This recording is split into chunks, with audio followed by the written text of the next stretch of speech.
We are, unless someone comes in here, we're doing nothing but boring stuff today. I wonder if we should start working on that overlay I keep talking about. That might add some more emphasis to this channel, some more branding. Okay, so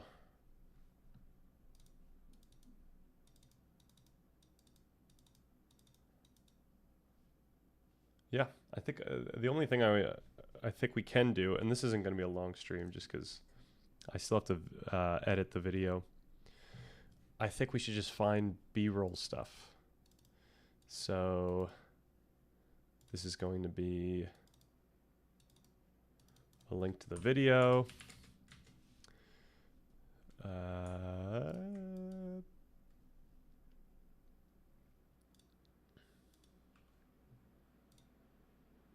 This is so weird. It's just literally that. Oy vey. Process is in the.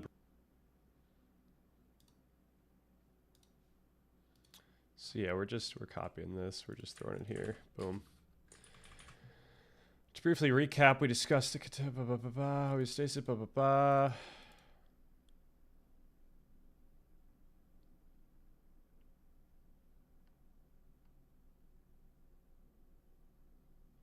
Should we talk about homeostasis? This isn't going to be the same one that we're trying to go with.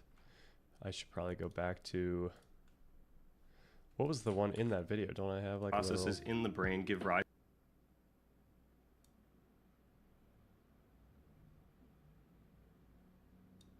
There we go.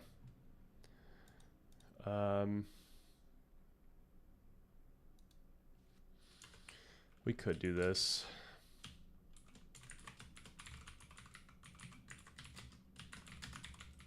Imperative for a living system to actively manage its internal state to stay alive and eventually to flourish. Oh, this is not good grammar, right? To stay alive and eventually flourish. What is going on? What is happening here? Dropping the ball. All right. The hard problem is specifically failing to address. Okay, so this is something we can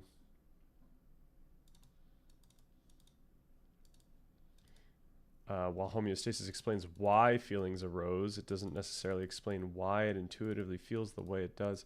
Now, you know what? Maybe we don't want to put this up there because now people are going to be looking at this definition thinking that this definition explains why feelings arose, and then so there's a broader discussion to give that context, that statement context. Explore a pragmatic path to solving the hard problem, one that attempts to deal with the gap, blah, blah, blah. In the conclusion of the previous year, we made a pragmatic art, blah, blah, blah, blah, blah, blah. So none of this is good. Yep, none of this we have to do except for this.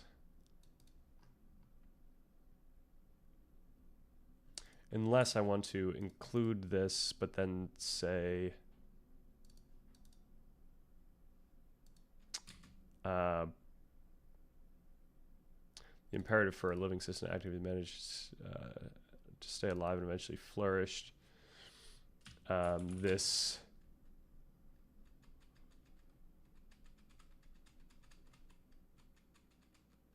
ultimate selective pressure significantly impacted the direction of evolution.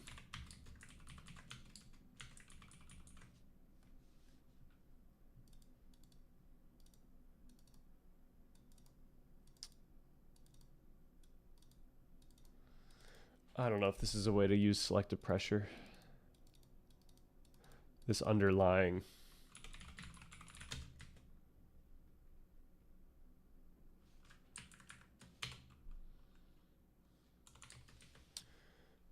what was in our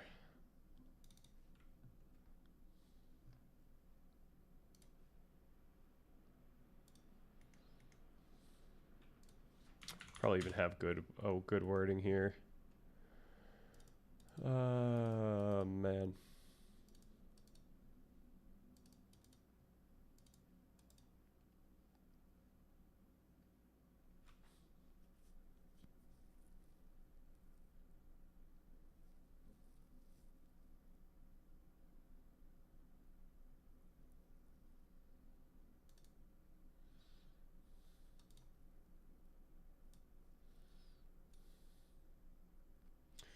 We could do that. We could just say this. According to this framework,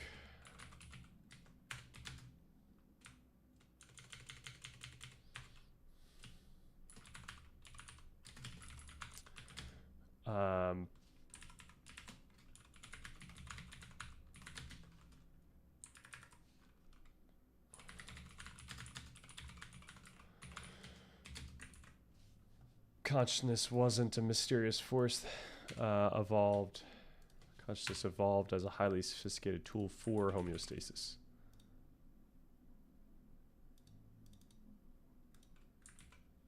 Oh. So that's what we could do for that.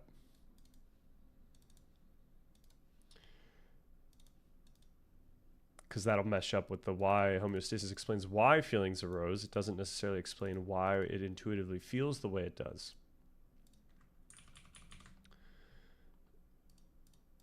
And I don't know if tool is the right word, but mechanism for homeostasis.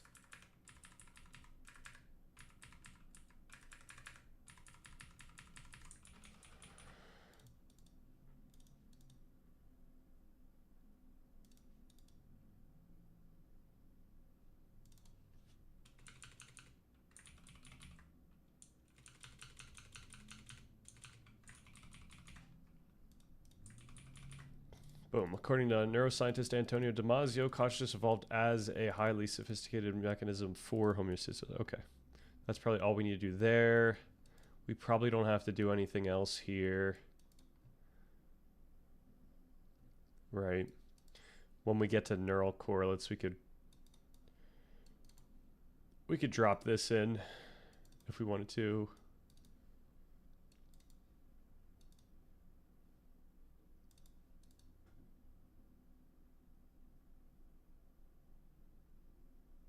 This is just a lot to put up there.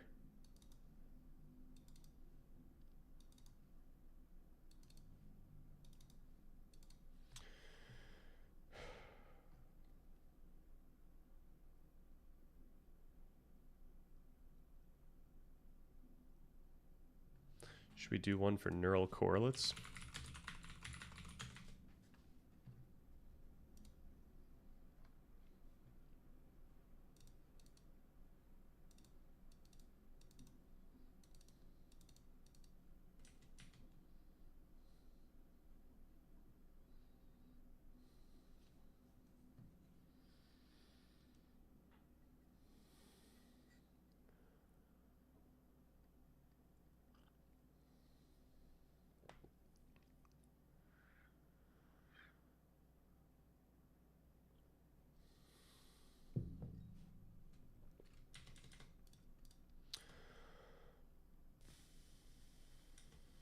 All right, what else would we do?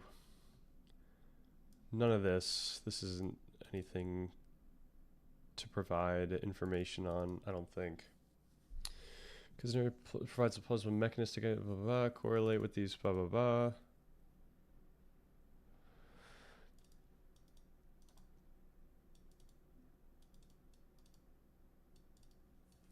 Prescriptive.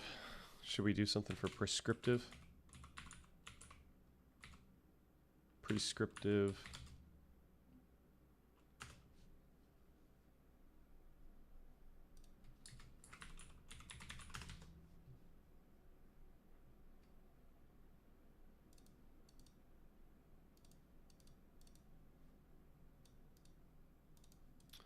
How we ought to. I could write that one up if I feel like I need it. This is. That's fine. That's fine. That's fine.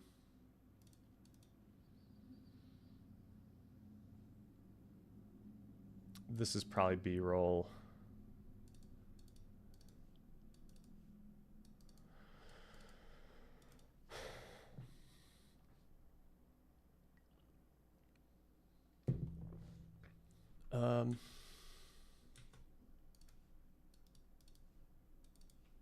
Brain lesion studies is certainly one.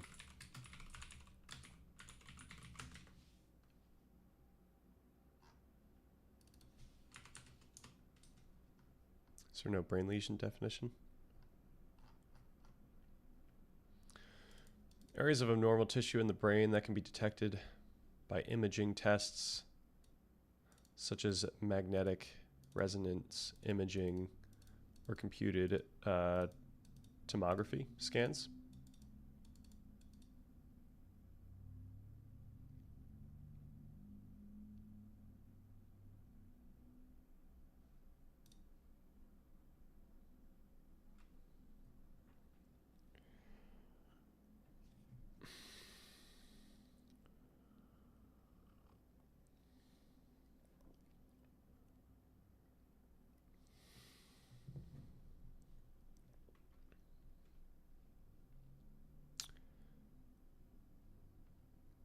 I was hoping for a little bit more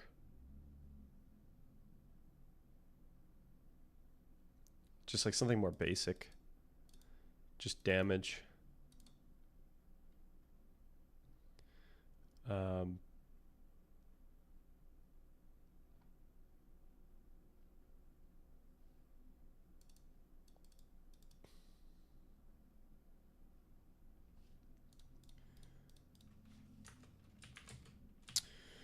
Brain lesion.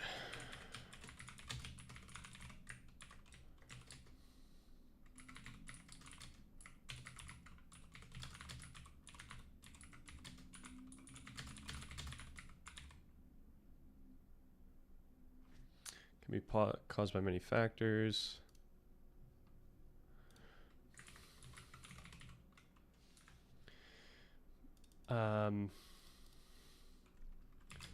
Potentially caused by injury,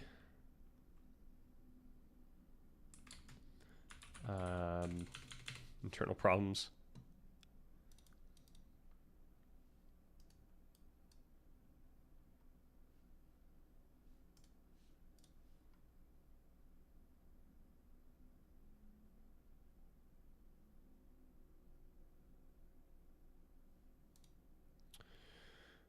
All right.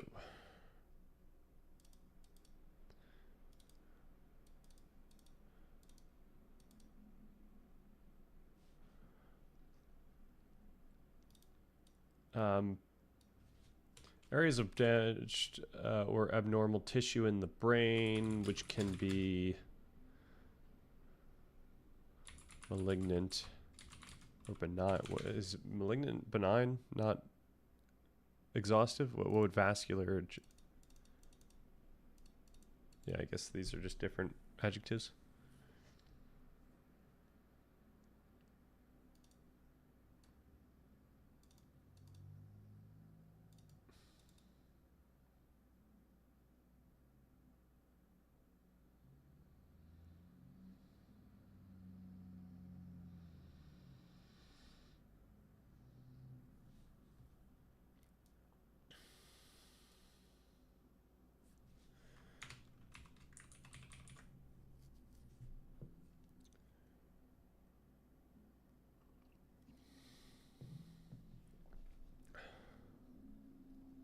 One thing that we could do, we could leverage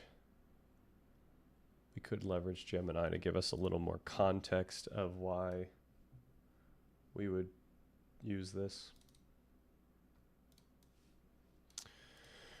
I'm coming up with B-roll complementary text / definitions. Can you help me create one for brain lesions?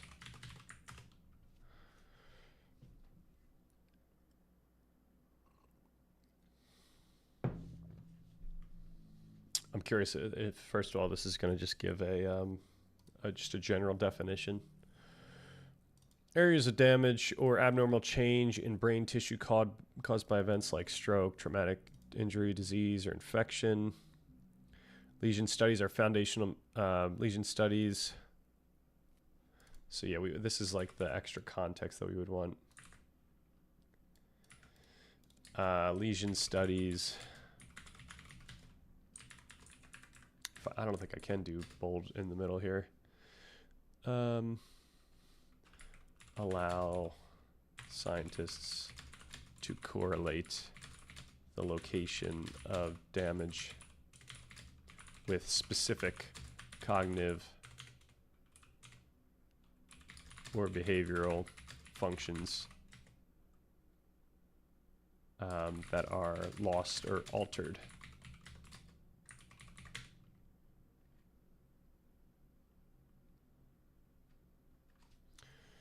Lesion studies.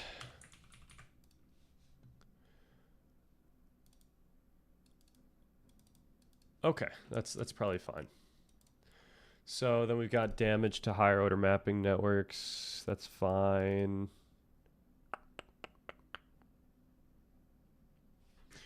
Can you give like 1 or 2 sentences on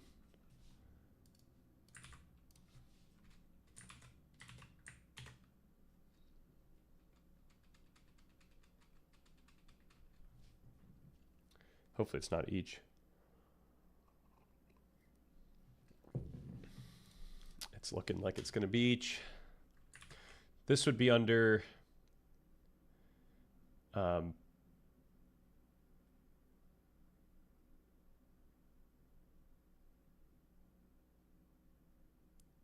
higher order mapping networks we just discussed.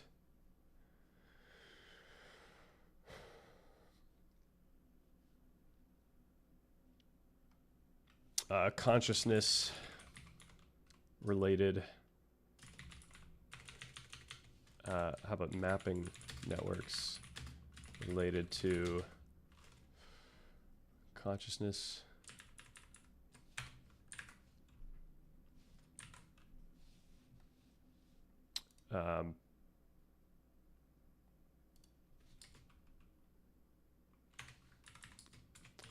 Total, not each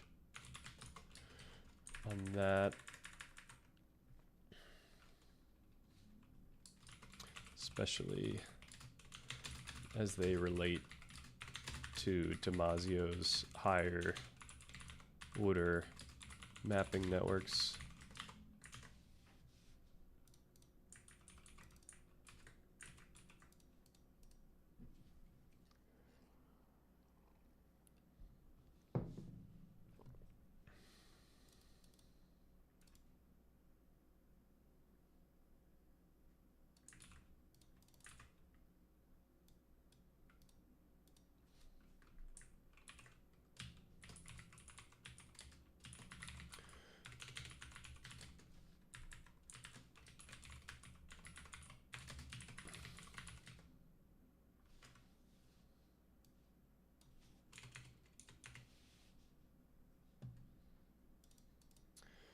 All right, brainstem homeostatic nuclei provide the most basic maps of the body's internal state, while the insula and medial cortices are higher order networks that remap those signals to create the complex subjective feelings and sense of self that are foundational to consciousness. So something like that.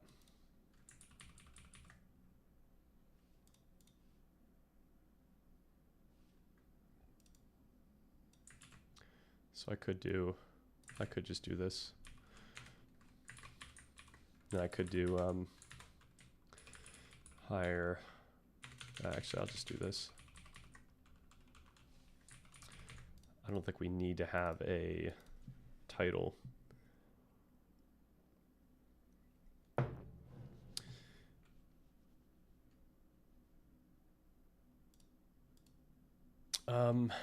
What would this be? This is hyper anatrophy or something like that.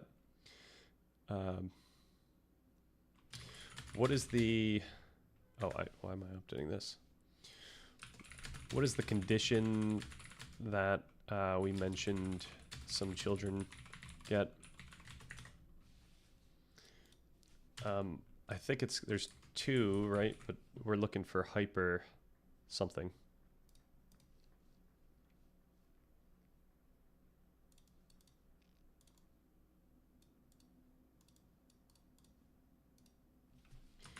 Right, the clinical word. I think it's like hyper...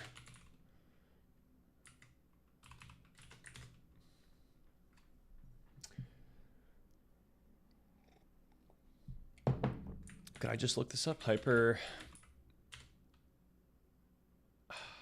And it's not this.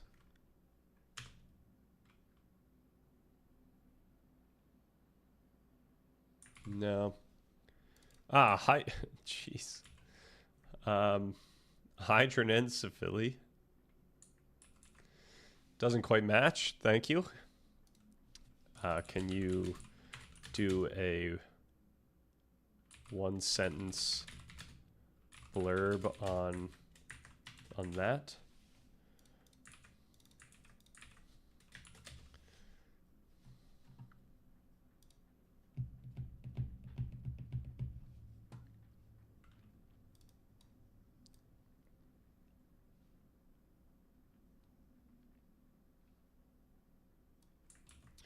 This is a little too in the weeds here.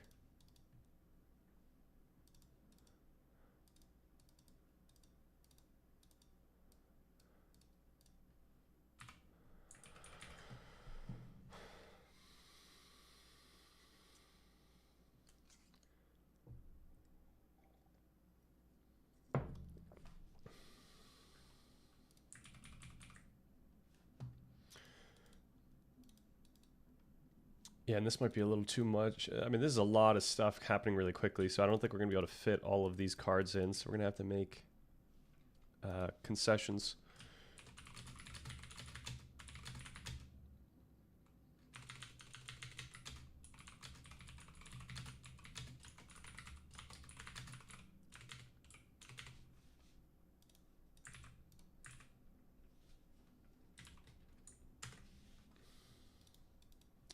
Bilateral lesions of brainstem, arousal, nuclei, or intralaminar thalamus can eliminate consciousness. Extensive bilateral posterior cortical damage can abolish specific contents and in some cases consciousness.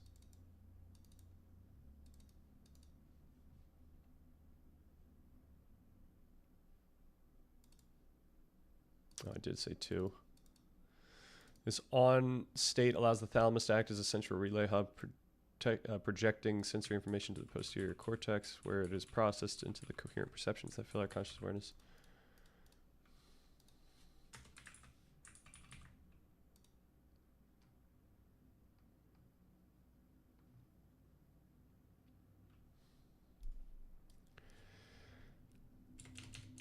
Okay.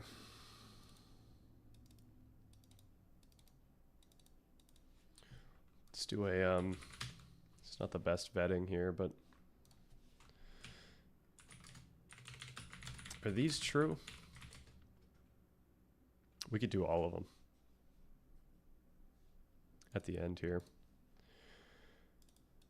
We don't need this. Catalysts, yep, as soon as you, yep. Yep.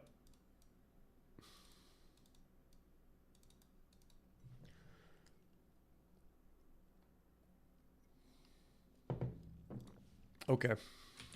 Could we do one for the global workspace neuronal, global neuronal workspace theory?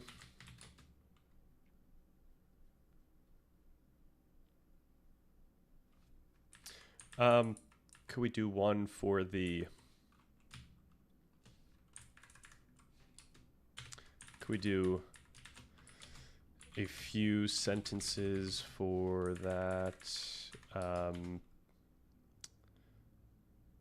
perhaps one contrasting it with the original global workspace theory. Yo, we live. How's it going on your helmet? We've got a filmed video. We've got a 1/4 edited. Yo, Dharma Tom, what's good? Yo, yo, yo. So I was able to film yesterday. Successful filming, I think, except for the fact that it kept changing from cloudy to sunny. So there might be a change like halfway through where it just like the lighting's going to change throughout the video, and that's very unprofessional, but what are we going to do? It's not even here. Like, actually, you know, I could show the raw footage that's unedited, just as a goof and a gaff.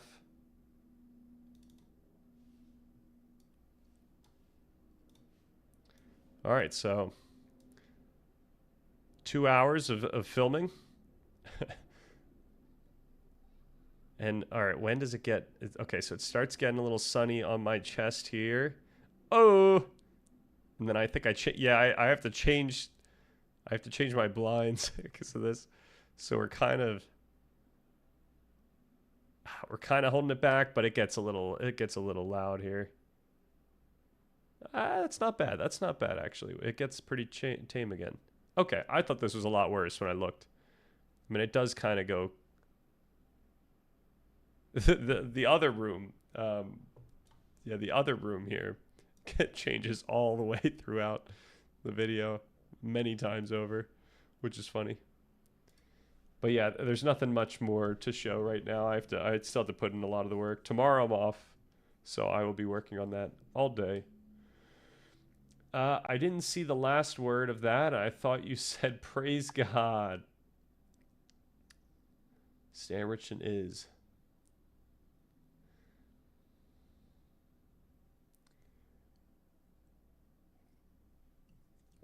Unfortunately, I don't live with Jago anymore.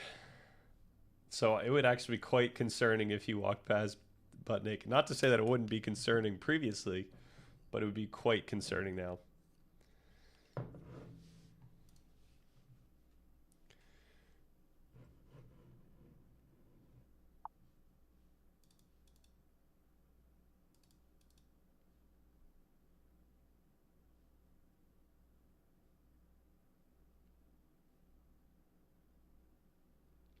Okay, this is what I was looking for. Just a little bit of the context in the background.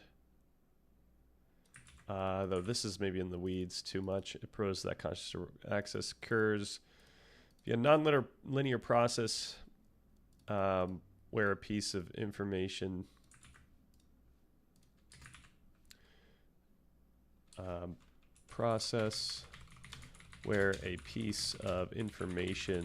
is suddenly amplified and becomes available to a specific distributed network. Also, the nonlinear process isn't going to make any sense to anyone without any of the context. We don't even mention, like, you wouldn't even be able to imply what this meant, really. I mean, this is really talking about those field potentials, like how neurons undergo a phase transition where they're like, you know, not as excitable, and then it's like a sigmoidal curve. Yeah, so this is like the curve that like a neuron takes from not excite. I don't know what the proper use would be. In a state of readiness, let's just say, where it's not that ready. I mean, action potentials can still happen when they're in this state, but it's just less likely. But then they like jump in this kind of way, and then they become very excitable. But he probably lives with me. I mean, yeah, he's living rent free in my head. The guy's in the walls or something. Yeah, perhaps.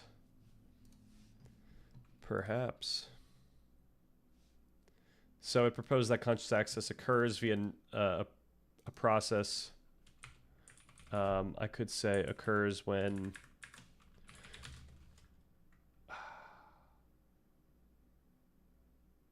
conscious access occurs when a piece of information is suddenly amplified and becomes available to a specific distributed network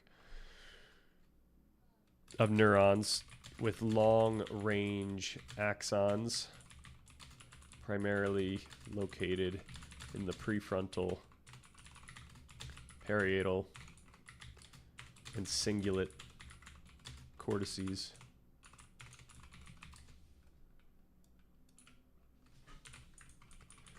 I think that's fine.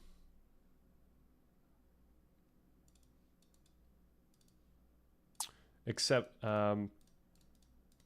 occurs via a process where a piece of information is... I don't know if that's necessary, though.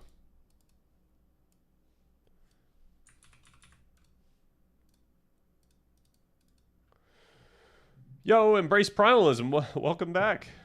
We will continue our story despite our difficulty and risk of death. Why? Because we are humans and we strive for virtuosity. Depends what virtuosity means. I think for different people, they find virtue in different things. We strive for whatever drives us.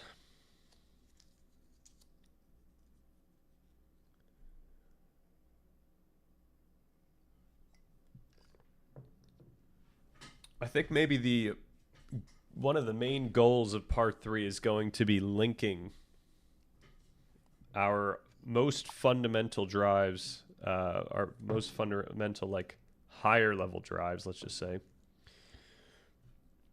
our most fundamental higher order values with morality. So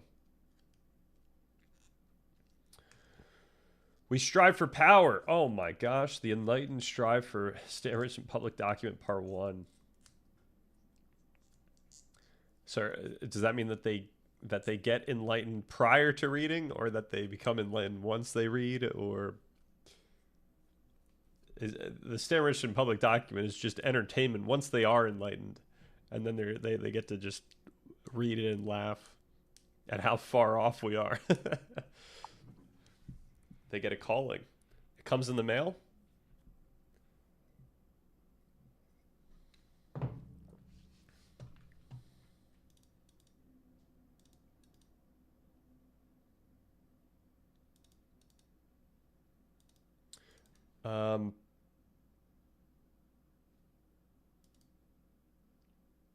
I could probably go real broad with this.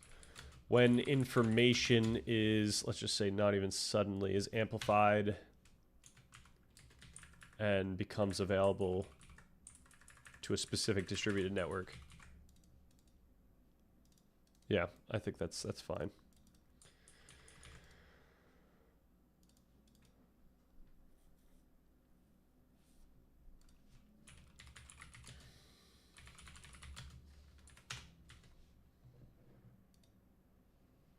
So I do actually straight up. So yeah, global workspace theory. This was from Bars. Should we?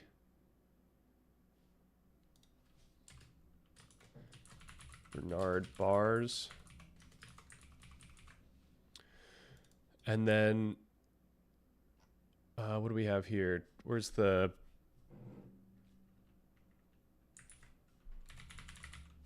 global neuronal workspace? Okay, so I guess Dewan does have some, I guess, priority of some sort over.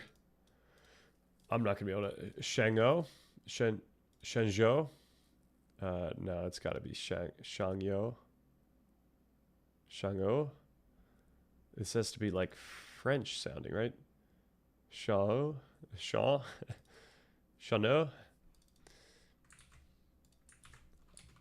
Pronounce.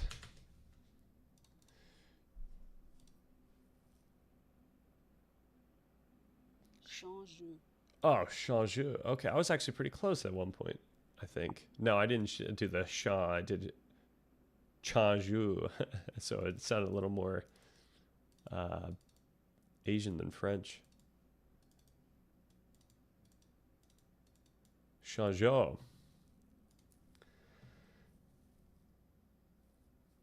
Nice. Who was that old light bringer? Oh, who was that old light bringer? Someone brought light? All my viewers bring light. The N is nasal. Changeur.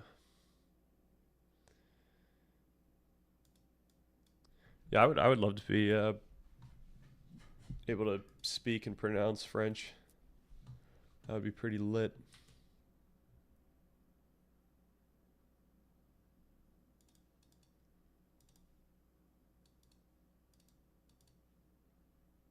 So is Changeur not even mentioned except for that? Oh, but it's okay. Aha. As soon as global neuronal workspace.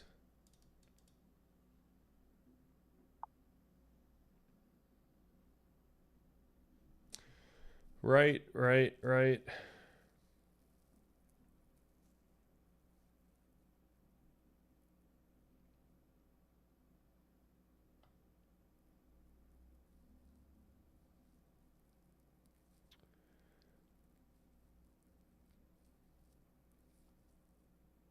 Oh, can we use these?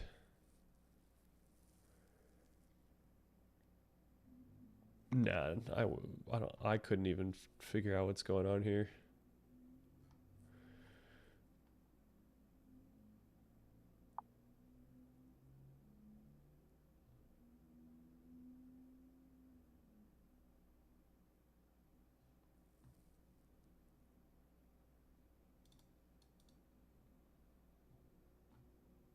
Publications.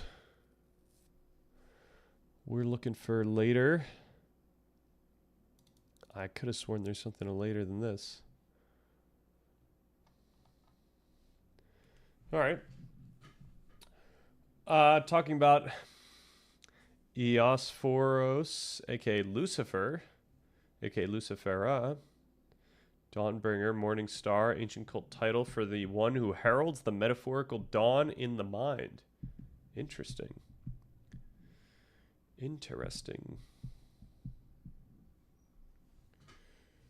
Okay.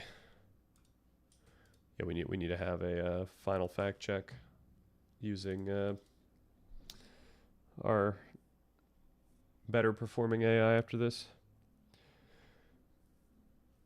All right, what else do we need? None of this, none of that, none of that. This is all the same stuff.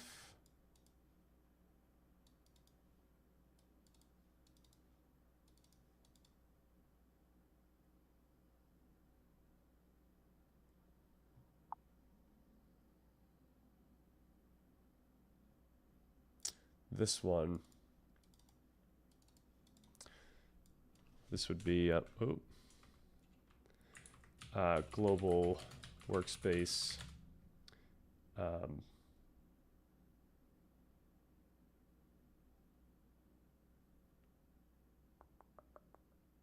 Anatomy, hubs, networks.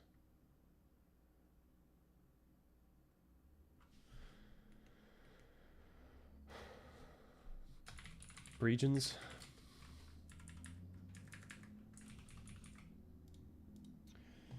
You were talking about enlightenment, so it was relevant at the time. Oh, I see. I see what's going on here.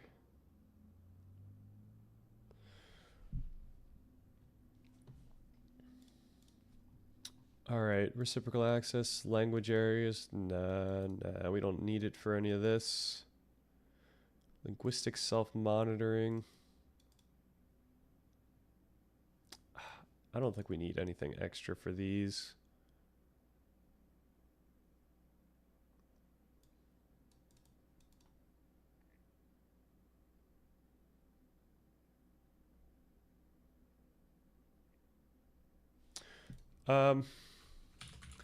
Could you do one listing out a bunch of language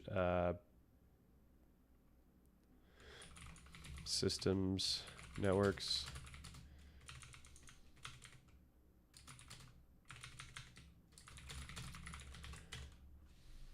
Whoa. Aha. IIT versus GWT.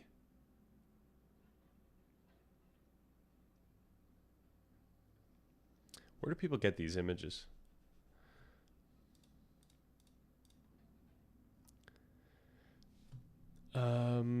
Okay.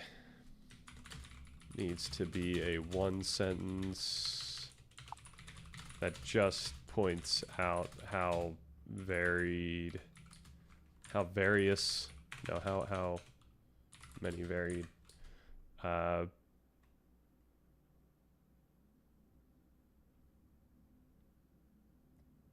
many varied and distinct centers there are.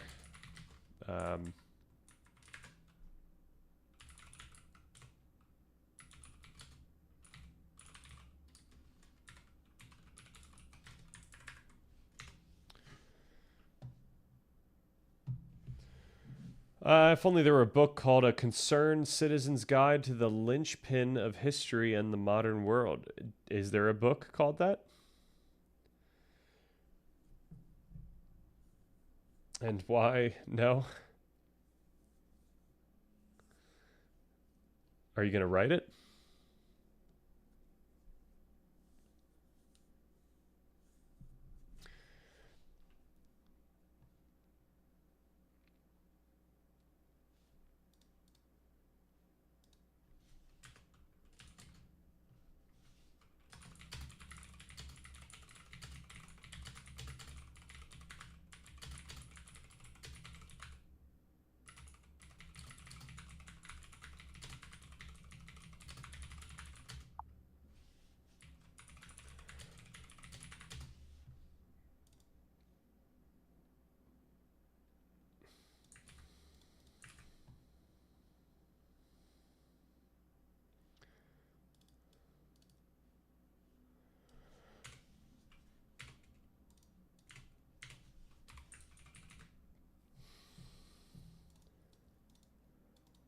Okay. I don't think we need anything for this. We don't need any of this. We do want this. We want the PCI. Can you do one for PCI? 2 sentences mentioning that it is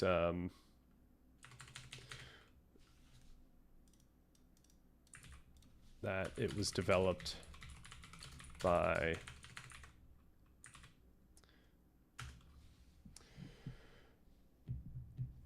don't I want to destroy the Matrix? I think I've answered this question for you like 3 times already.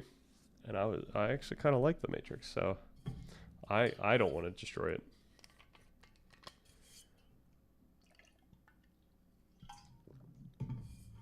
I like the Matrix. Have you played Clair Obscur, Embrace Primalism? I'm curious what you would think about some of the themes in that game.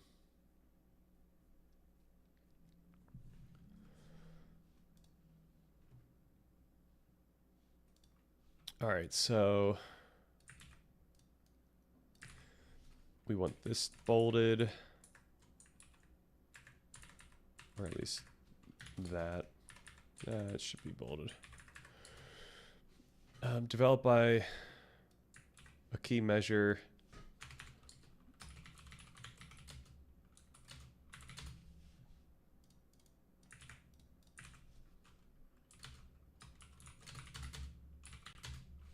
Measure that quantifies the level of consciousness by applying. It's like quantifies the capacity. For IIT, doesn't it measure the capacity for consciousness? What the wording to be most appropriate? You have like 50% of the world pledge allegiance to an ancient monotheistic god, and another 50 who hasn't got a clue how to reconcile those three. Those three. Those three plus themselves. How to reconcile those three plus themselves. Which three? Oh. Those three. Oh, okay. Yeah, and? Is it causing a problem for people who are devout? You could throw Buddhism in there as well. Right.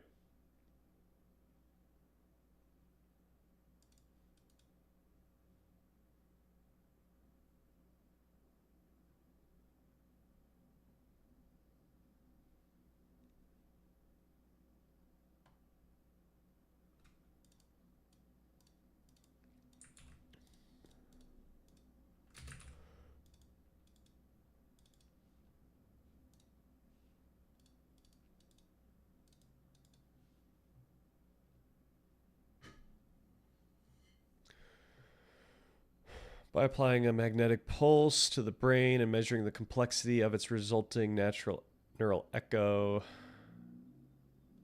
We should get a better version of this.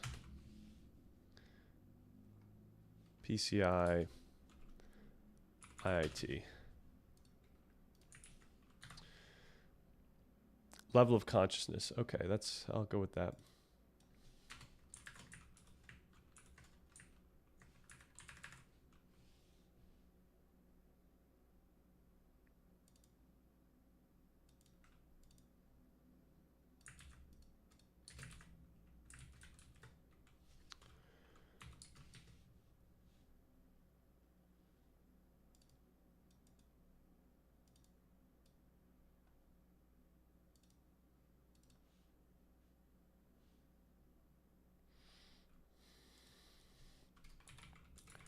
Neuroscientists. Marcello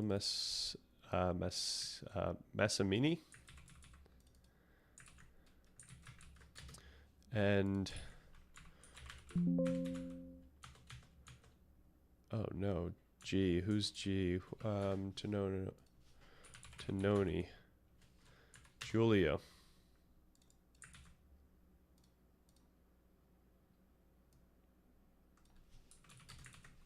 Oh, and we should specify that this was made for IIT.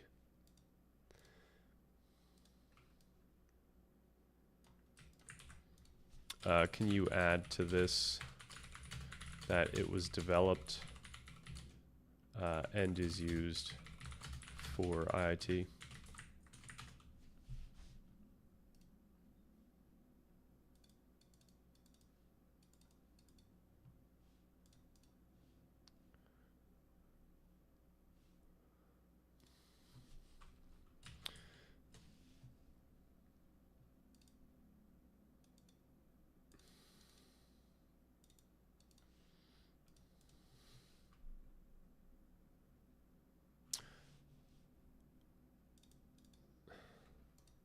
Okay, if it was actually developed by, introduced, and colleagues, right? All right.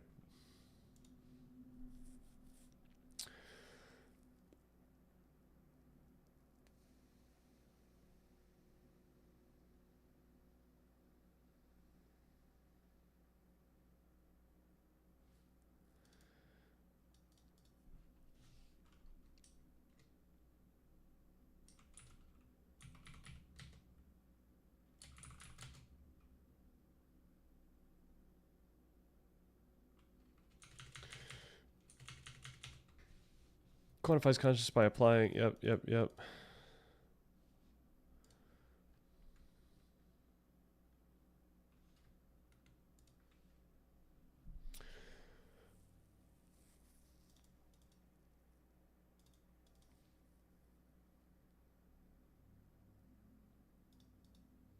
Yeah, I feel like integrated information theory needs to be prominent here.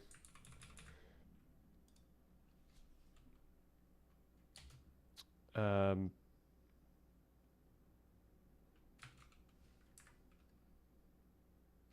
specifically used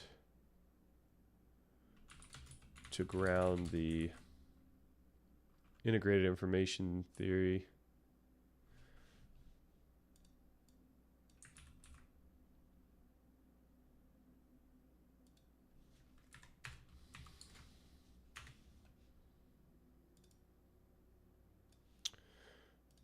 It's not great grammar right now. It is a measure. It measures the level of consciousness.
Okay, this is fine. We can get rid of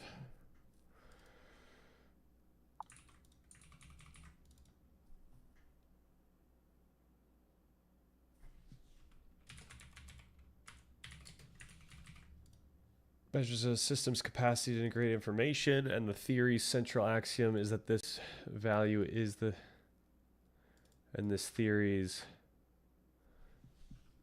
central thesis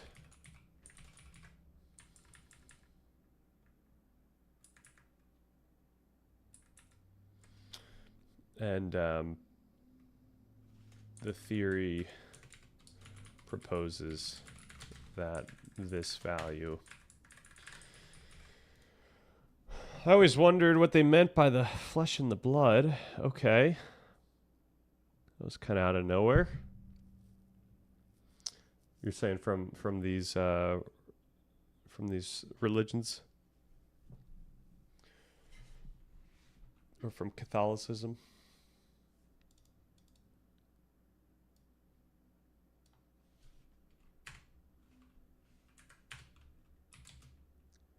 This measure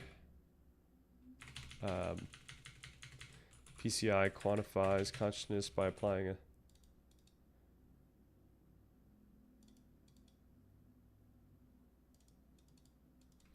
measures PCI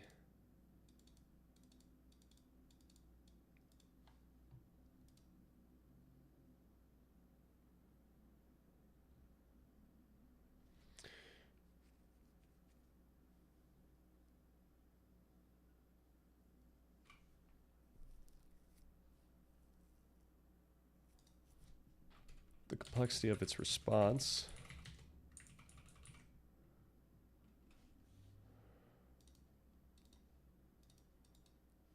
And then, yeah, is integrated information theory just Tononi?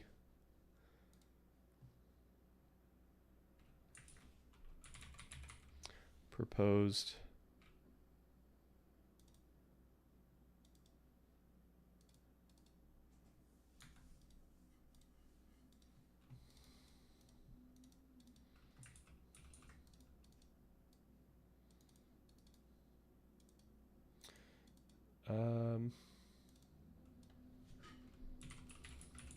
Might just do that.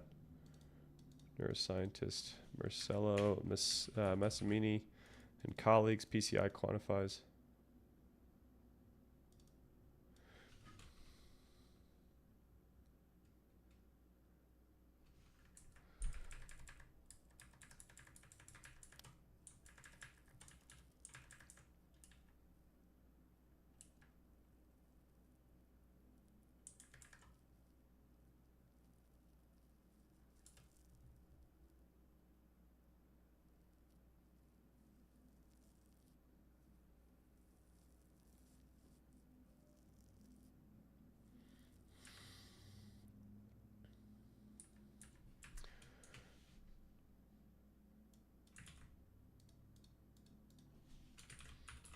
In other words, the system's level of consciousness.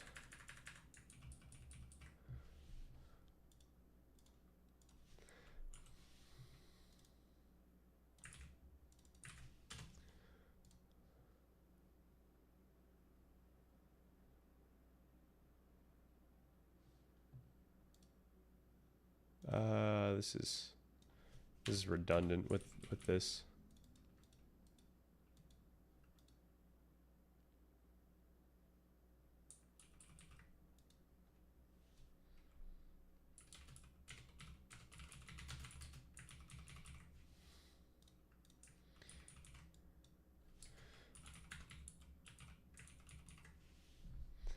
PCI quantifies a system's level of consciousness by applying a magnetic pulse. According to the integrated information theory, PCI essentially measures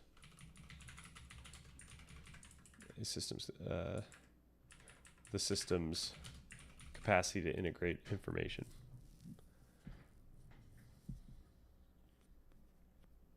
Okay.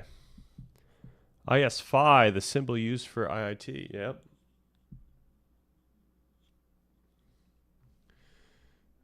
Where is it? I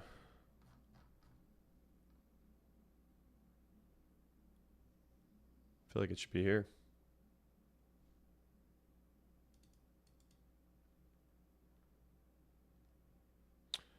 There it is.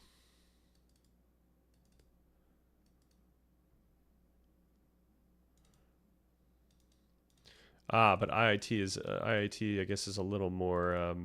I was wondering this if this was a one-to-one, but I think this is a more theoretical quality. Like, this isn't specifically referring to, so it's like PCI measures this at one step removal, but this is probably the capacity to integrate information.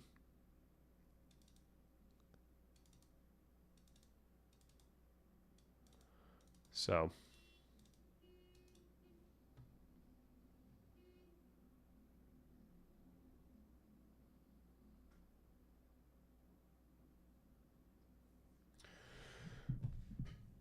what if I told you the reason why I speak it like this is due to a certain contextualization that makes it difficult to appeal to those who have not also undergone this contextualization? Okay. I thought I knew something about this world, but if I've not seen the Father naked, you wouldn't know why I'm so critical. Okay. So are you saying that you're aware that the way that you're speaking is rather unusual and potentially off-putting for the lay person? And then have you considered that might be an obstacle for you? Phi is mostly used more generally for philosophy. Oh, okay. I don't know why they're using phi. Well, IIT is this is what we mentioned in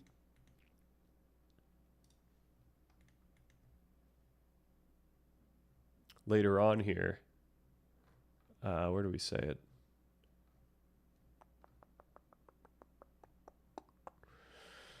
Here, integrated information theory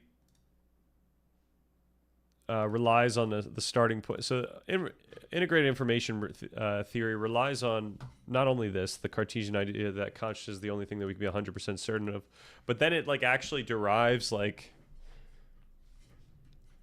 like other premises, I think, including like,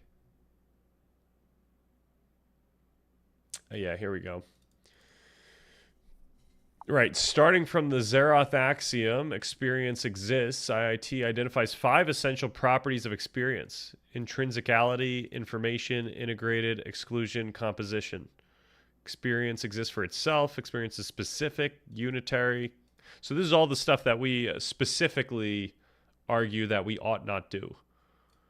But then it uses science to help provide evidence in theory for their framework. Granted, I think that the integrated information theory is proposing a measure that can be taken at a slice in time. So phi is like the capacity to integrate information at time t, which is something that I think our discussion kind of assaults. Like unless we're considering like the state of energy as it's flowing through the brain, but also like the state of the rest of the system. Like you'd have to consider like blood flow and what's that brain liquid? I forget. Spinal fluid and stuff like that. You'd have to include all that stuff in the equation if you're talking about the brain's capacity over time to be conscious. So there is an argument to be made that PCI doesn't even effectively provide evidence for what they're trying to purport.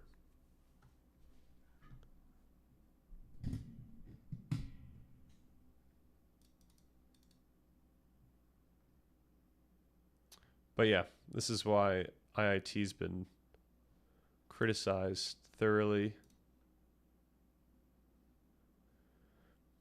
as only able to be either false or unscientific by its own definitions. Wow, that's crazy.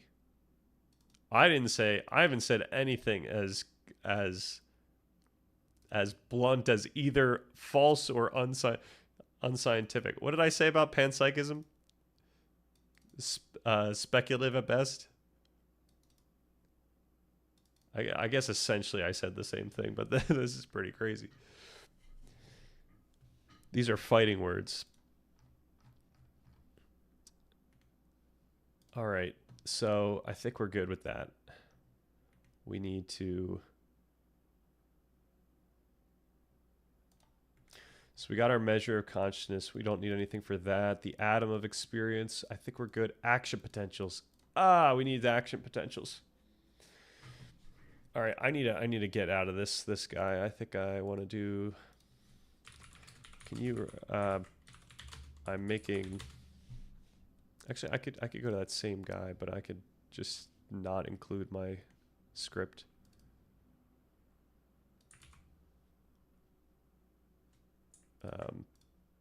Yeah. Can you come up with a 1-sentence description for action potentials?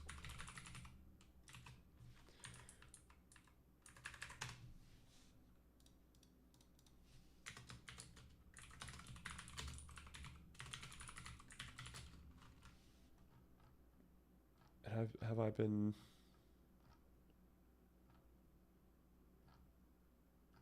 Yeah, I guess I have. Action potentials.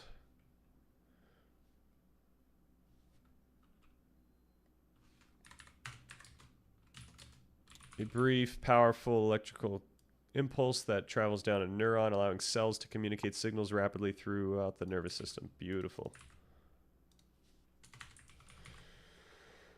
And then we gotta get field potentials. Okay. Can you do the same for field potentials?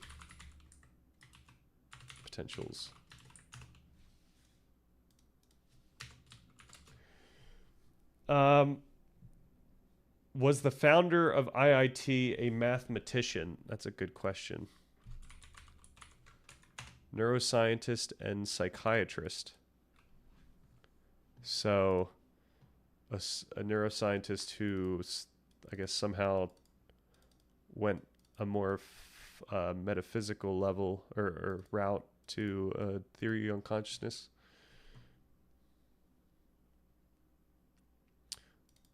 But this is a mathematical theory of consciousness. Pioneers several complementary approaches to study sleep. That's cool.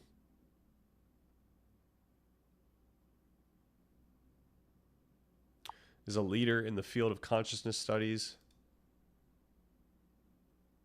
Has co-authored a book on the subject with Nobel Prize winner.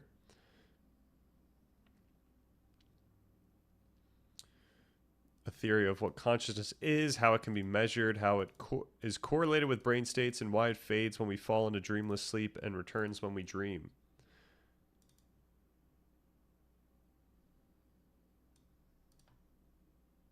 His work has been described as the only really promising fundamental theory of consciousness by a collaborator, Christoph Koch, who our very own Energy Dompter has recommended. I am saying if one does not know why we crucified the Lesties in the first, all I could say is to learn why and choose a side in the ancient war. Yeah, but no one cares about this ancient war. The first decision of our philosophical decision tree is to adhere to an axiom whereby that everything is worth destroying immediately, or yeah, why not the counter axiom? I think most people are actually pretty pro continuation, except for obviously like specific governmental issues. I think they're pretty happy about believing in whatever religion or science or whatever. A mathematical theory of consciousness, you could tell very easily. This is the only real promising fundamental theory of consciousness, guys, the collaborator. It's like if my Wikipedia only had Onion Helmet quotes. it would look pretty good. I would like to construct a Roman-style Senate where a bunch of philosophically inclined people go to shout bombastic rhetoric at each other, all while having it live broadcast. I think it'll be huge on TV/streaming. Should we just not take Jubilee and throw it into a stadium or a Roman-style Senate? Actually, yeah, what did the fora look like? A Roman fora or forum. I'm sorry. Like, what are we looking at here? Was it just open?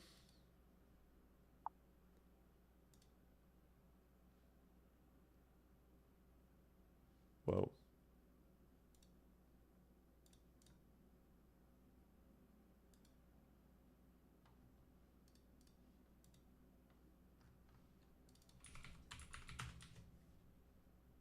Oh, this is cool.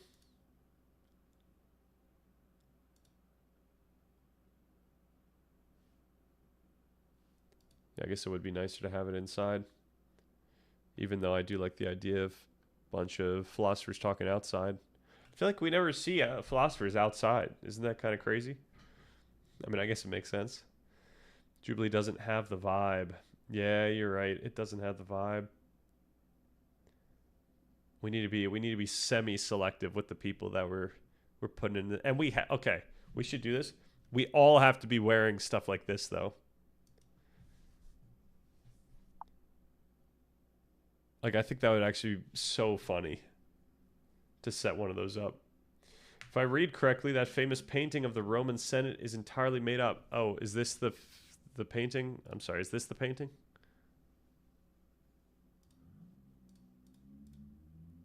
The togas. The togas is set up, or it's not true? Oh, yes, the togas. Okay. Yeah, I think the togas are necessary. Yeesh.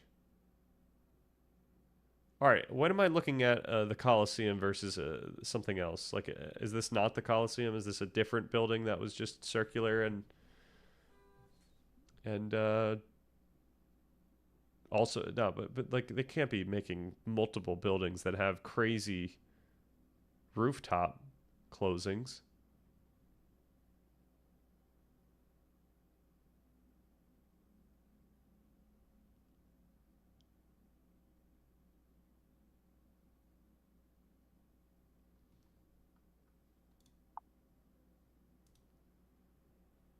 The general painting, like the circular seating, etc. I'm saying I support the togas.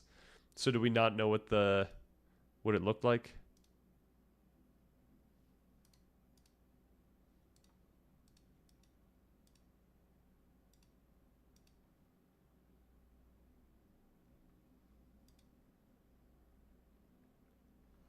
Oh, you know what freaked me out? This might be fun to watch right now. If I could find it real quickly.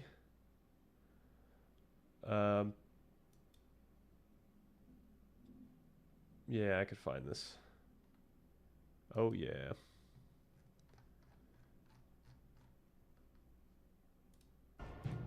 I know people are not pro AI, but this type of thing just blows me away. Historical icons brought back to life using AI. It's like I mean, we're going to be able to do this significantly more effectively each year, but like to be able to do this type of thing is crazy. I mean, granted, all the intricacies of like a smile like that is probably not exact or not apt, but to be able to just like, yeah, like that smile, like who knows if that was a smile, but unless we actually had a picture of him smiling, maybe then we could piece them together. But these types of things are crazy. Oh my gosh.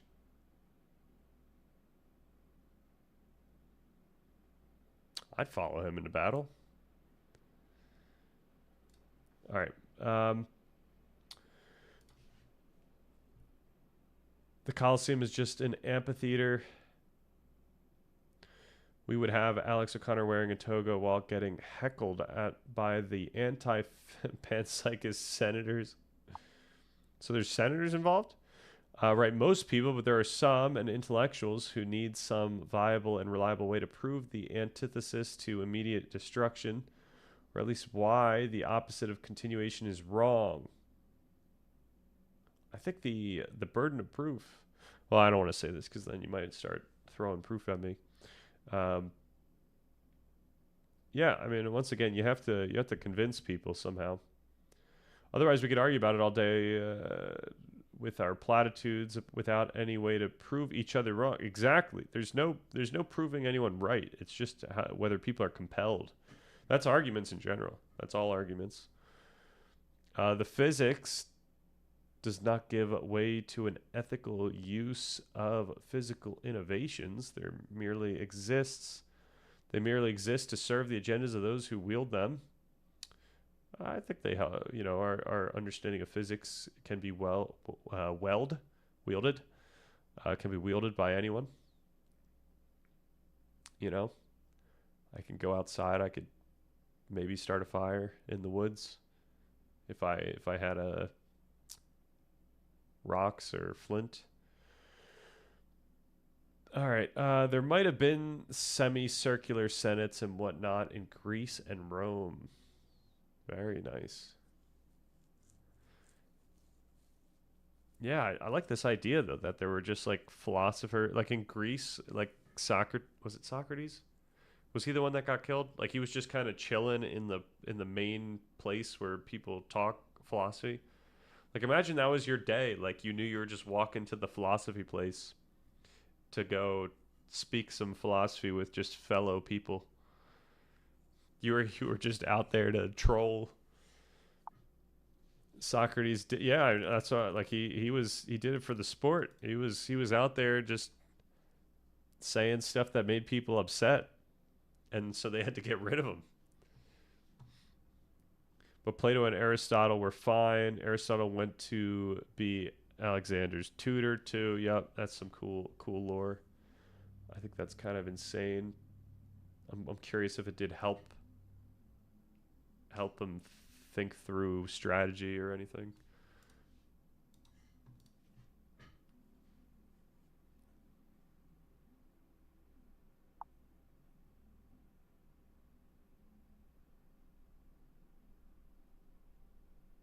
The teeth are probably also quite off for all of these. I don't know if people were able to have good teeth at this time at all.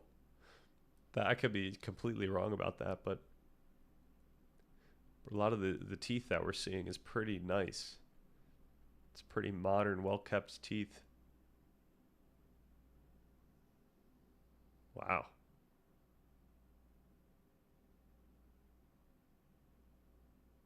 Man, they're just AI is giving everyone just wonderful smiles.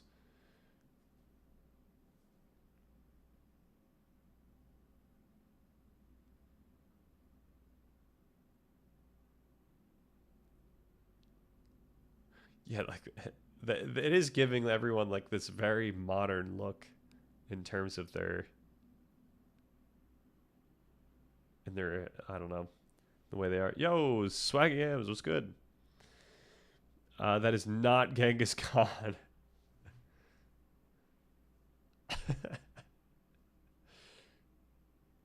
It's just so odd. All right, I'm not even sure who Ada Lovelace is.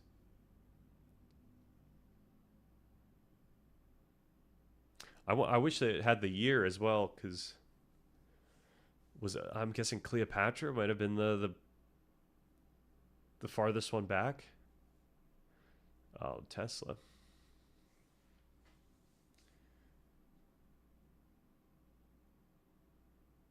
Yo, it's got the stuff in the background.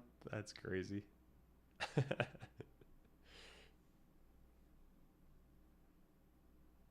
Oh, nice. I wonder if this had to have been in order, right? Of chronologically, maybe. Just wild. Oh, never mind.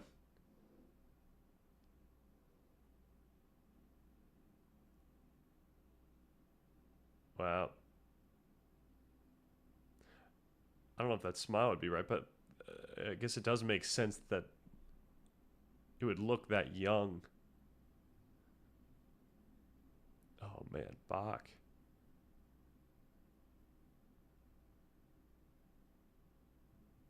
Wow. It almost looks like his face is moving without his hair moving.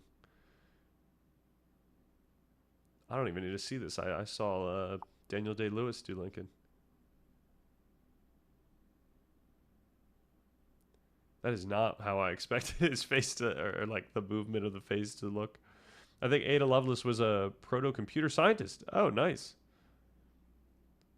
Pretty cool. Shout outs to the computer scientist developers. What would physics care if we destroyed? First of all, how are you getting all these large? I didn't realize we allowed this many characters. What would physics care if we destroyed everything? This is why we need the metaphysics, right? When we speak about metaphysics, all we hear is the platitudes. Okay, so we dare not speak about it with those without the ears to hear. I feel like I'm hearing riddles right now. What can you do to those who want to destroy? Argue with them? No, you doze them.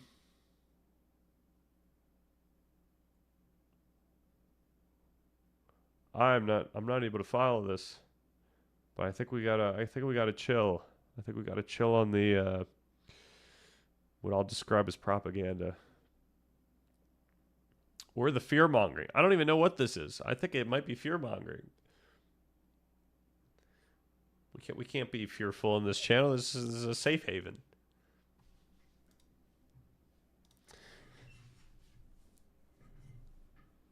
Right.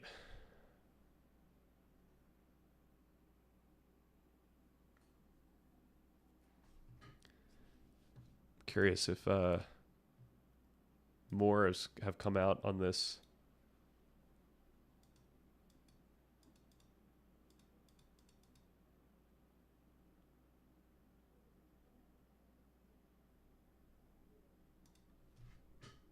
Nice. That cannot be a smile. These smiles are crazy. Ramses 2. The Abraham Lincoln and Queen Victoria ones aren't that surprising since we have photographs of them.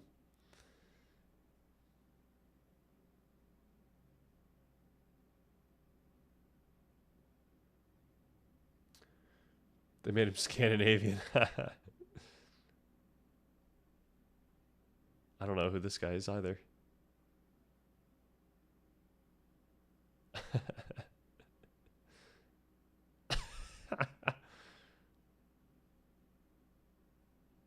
Pythagoras.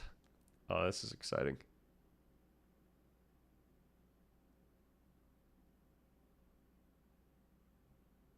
Wow. If this is what Pythagoras looked like at whatever age he was during this thing, that's pretty spectacular. He looked pretty old for that time. Oh my gosh, we got Aristotle.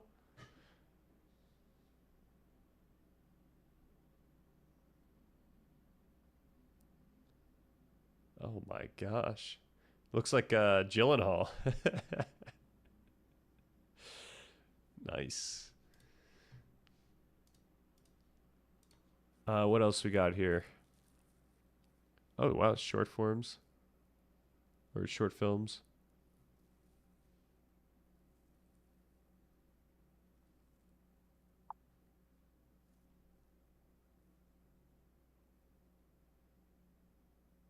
Interesting. All right. I might call it soon so I could start getting so I could get back to the editing stuff. Granted, we do need to do this. Field potential is a collective electrical signal generated by the synchronized activity of many nearby neurons measured in the extracellular space. I don't think we need to get the measurement. Okay, field potential.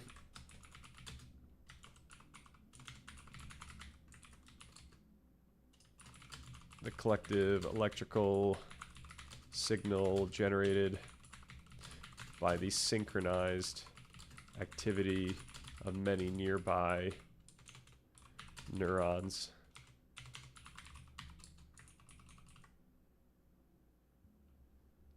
I don't think it matters that it was measured out from outside the cell. Though maybe that would be interesting for people. I don't know.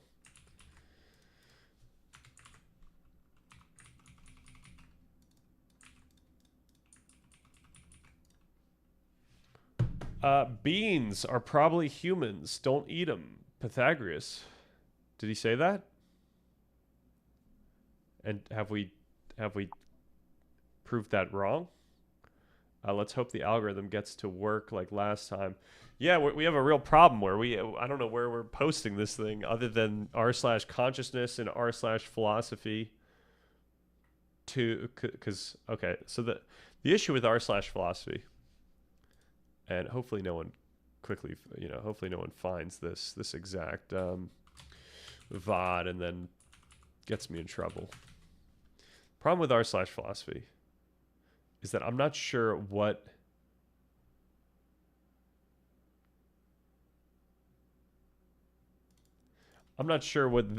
the scope of this is, right? Does not allow any posts or comments which contain or link to AI created or AI assisted material, right? Including text, audio, and visuals. So technically, none of the material is AI assisted, right? We're not posting our like the text of we're not posting the script, and none of the audio and visuals are AI. but the vocals, or not the vocals, but what I'm saying, the things I'm saying are like they were assisted with AI. So I just don't want to get banned from r/philosophy this early on. Granted, I don't know when I'm going to be like writing things that are r/philosophy worthy that isn't going to be touched by AI. But yeah, so I don't know. It's a risk, but maybe it's a worthwhile risk.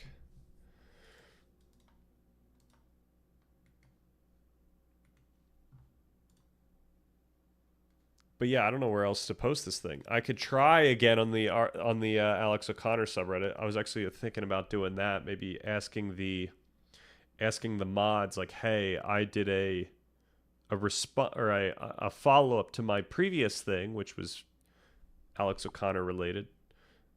This isn't exactly Alex O'Connor related, but it's consciousness related, and you know, he's been talking about consciousness recently, so I think that'll work." I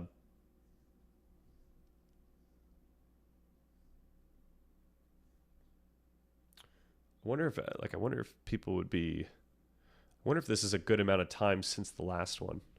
Like, are people satisfied with this? Like, this. What am I going to? I'm going to source. No, full comments. Right. This was what 21 days ago. It's probably not too recent. All right, I'm saying we fall into the pit of the 19th century philosophers were so animated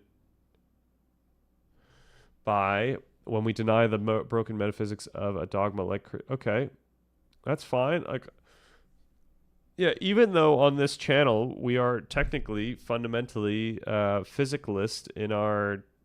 At least in relation to religions, like that doesn't, I don't think that automatically prescribes us to one, cast judgment, two, to like assert our view onto people that are religious, because really at the end of the day, what like the thesis of this channel is to get people to have a life that is emotionally rewarding and feels meaningful. So if religion does that for someone, then so be it. You know, we have to do part one stuff in order to actually ground what we do end up doing for part two and part three. But just because part one tells us that we're not allowed to, that we aren't allowed to be religious in some sense, it doesn't mean that, I should say, be religious only in the sense that we believe that there's some thing in the physical universe that is causing things in the physical universe that don't abide by the laws of physics. That doesn't mean that we should, like, you know, try to really push that. I mean, granted, that's kind of what we do, but we do it through, we're trying to make a compelling story. That's the whole point here. That's, I guess, kind of what I'm saying to you as well. You need to make a more compelling, I mean, granted, fear-mongering can be a compelling story for a lot of people, but you got to sell this thing, you know? But I don't want you to sell it here. This is not the place to sell it. You gotta start your own stream and then get people on. I think Ask Philosophy is only for questions. Like, I think you're supposed to ask and then people respond. So I think Ask Philosophy wouldn't work here, especially since we are trying to post a video rather than text.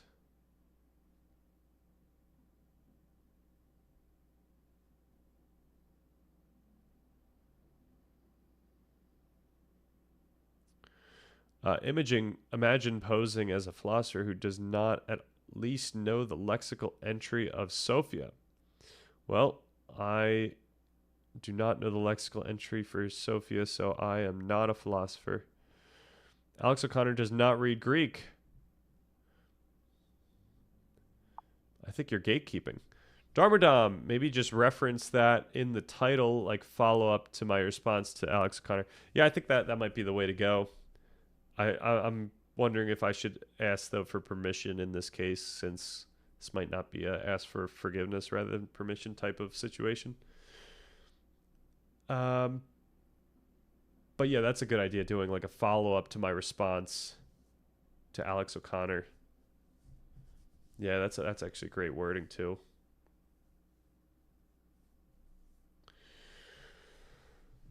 The best physicalists can be the most unethical people, right? There's nothing about physicalism that necessarily leads you to morals. Those who bring about the destruction, I am not fear-mongering when I say that the world has gained the capability of fusion bombs, right? But you haven't gotten to the prescription yet.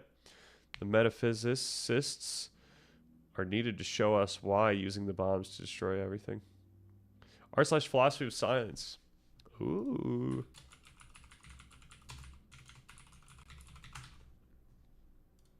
Whoa, this is kind of big.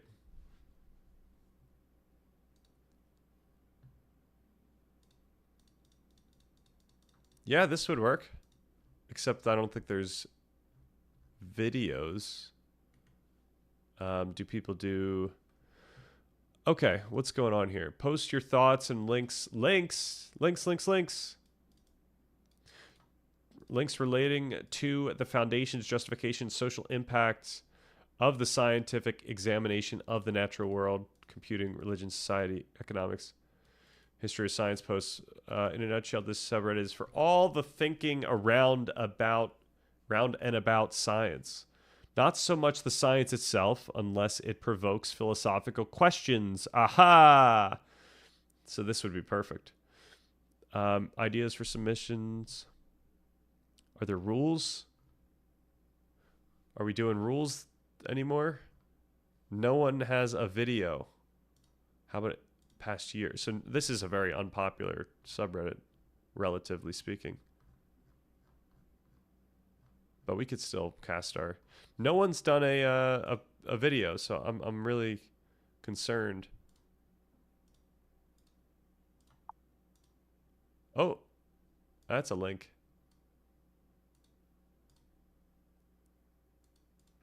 We got a less wrong link. Your LLM assisted breakthrough probably isn't. Haha, we got to read that. This is great.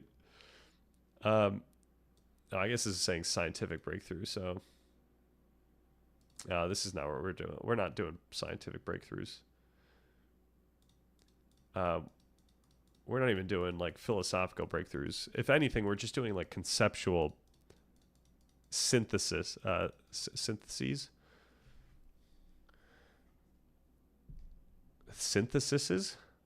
It's got to be syntheses.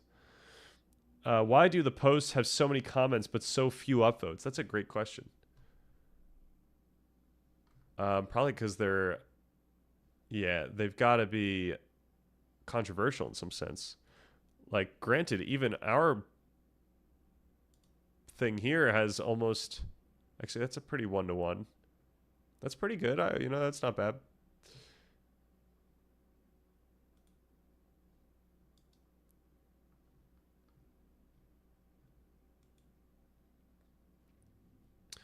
So yeah, I don't know. Maybe we do a post and then we have an explanation for why the post is relevant plus the video. That might be the way to go. And then perhaps saying something like, in the future, I will do a full video on a defense of science, basically. But no one cares about that. Everyone who's in the realm of science is already about it, I think.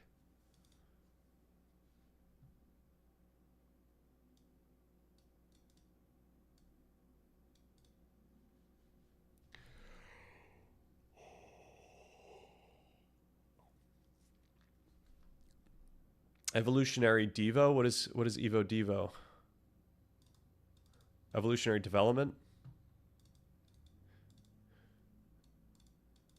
Although Dawkins is a hero of mine, his general thesis accounts for the gene that colors blah, blah, blah, blah, blah. His view that evolution is largely about a struggle between individual structural genes is contradicted by evolutionary development. Evo Devo discovered that it is not the survival of single structural genes that contribute most prominently to phenotypes that are subjected to the forces of selection. To say it bluntly, there are no unique genes, one for a human arm, one for a bird's wing, or another for a bat's wing. What is responsible for these phenotypic appearances is a network of genetic signals and switch. I'm sure Dawkins knows this, or even knew this at the time of doing that book, but and switches that turn ancestral structural genes on and off in such a way that new forms arise.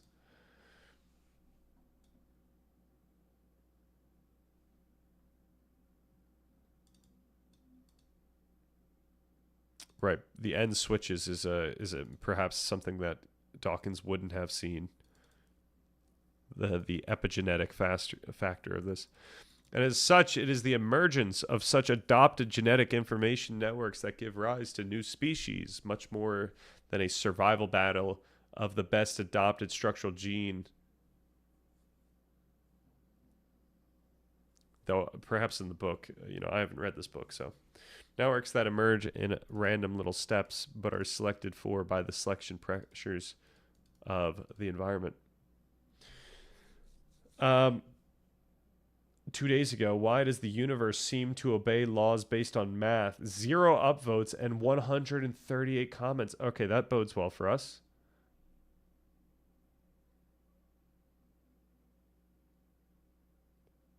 If there's enough people to make 138 comments, then I hope that we can do it. Embrace primalism. Well, I concede. Who cares what that old language was talking about anyways? World's changing. I must adopt barbarism or die a pathological loser who cried wolf.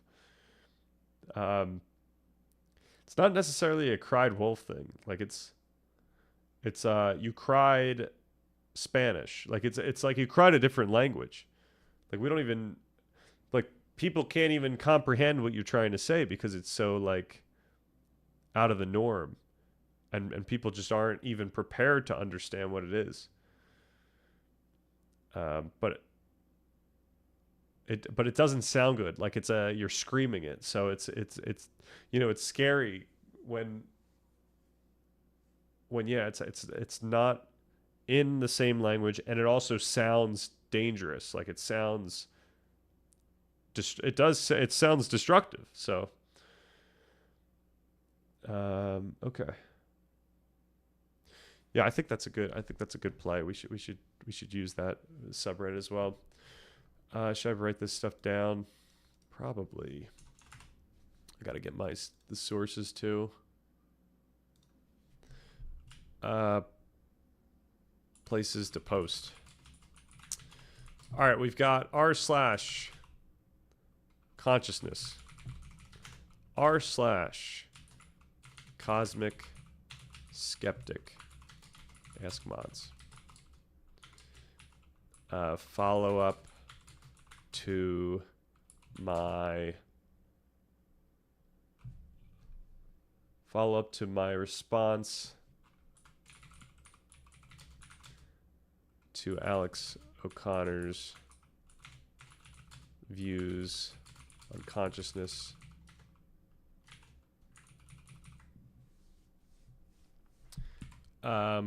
Going deeper.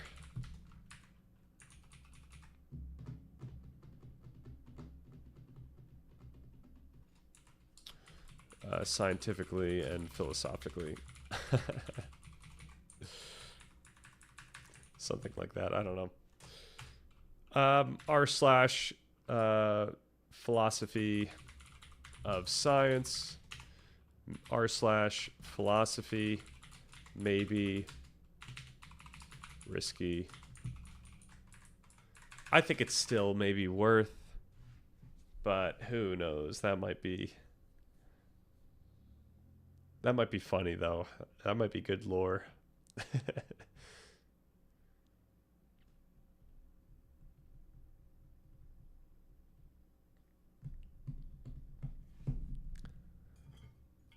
All right. How much more did we have for this? We were down to action potentials, field potentials. We don't need anything for that. Distributed activity, this is fine. Right, it would be nothing like our own. This is all like huge points. So we're going to have to do one for analog systems coming up. Can you do a couple sentences for analog systems? Perhaps the latter giving some intuitive examples.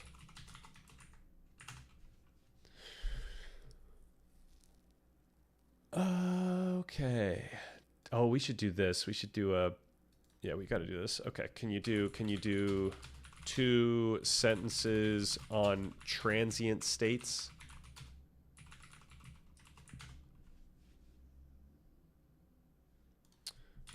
Can you do 1 sentence on neural trajectories? So once we get to here, sometimes, yep. Transient states.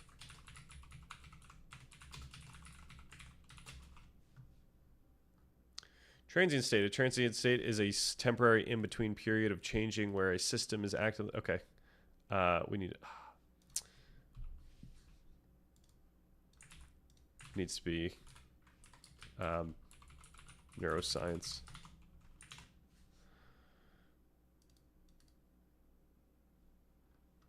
And then we've got neural trajectory.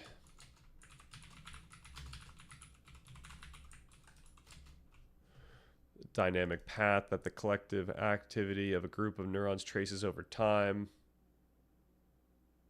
Illustrating how the brain's state evolves as it processes information. Yeah.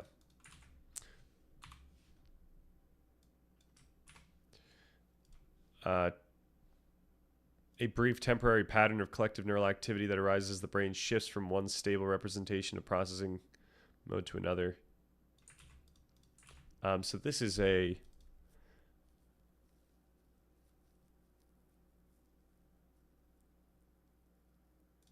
This is a more specific type of discussion of transient states. This is talking about transient states as it regards the global workspace. So like the global workspace isn't like so the one thing that the abstraction that I make is simplistic in the document, but the global workspace isn't necessarily different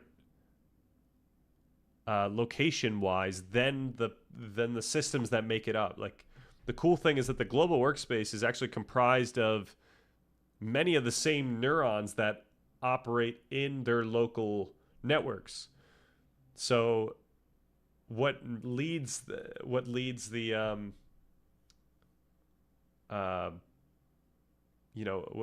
local networks to allow to get that information in the brain or in the global state. Oh my gosh, how do best viewers get around? And it involves these transient states. Like it involves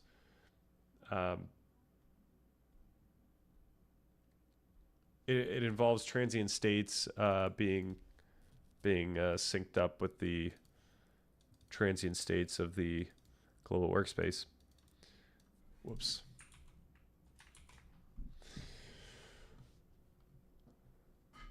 Or perhaps I would describe it as the transient state is the synchronized activity, as it involves the neurons that are operating for the global workspace. All right, a brief temporary pattern of a collective neural activity that arises as the brain shifts from one stable representation or processing mode to another. Then we're going to need one from this. Can you do one,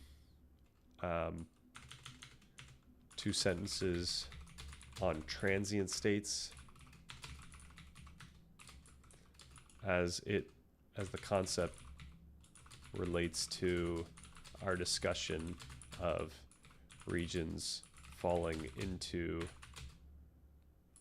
a stable configuration where their rhythms line up. I don't want to quote that. So hopefully this gives us like a good second sentence.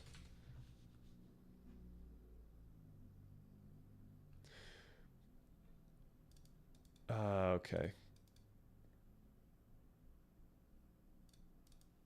Coordinated patterns are the physical basis of for a moment. Okay, that's not good. Let's just do that.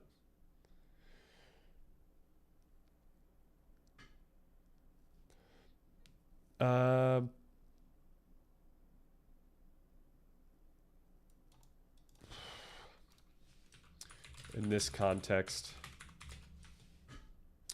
these are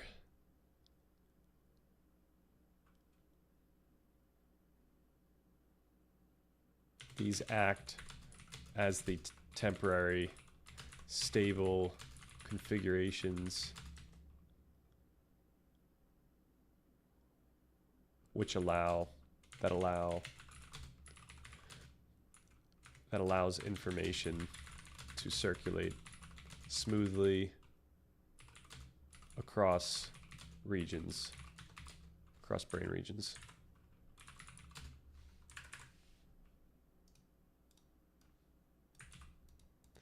Does this work?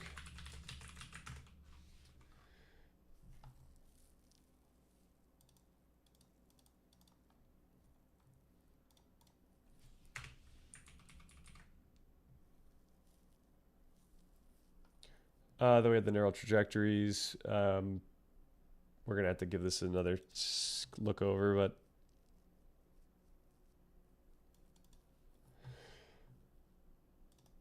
temporal and progressive shape.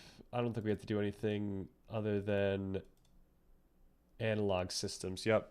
Analog.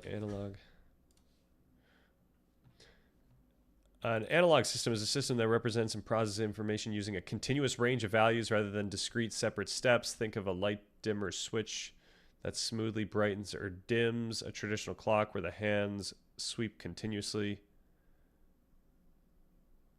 Yeah, but I don't think the traditional clock is a great example because it always looks like it's going like one at a time.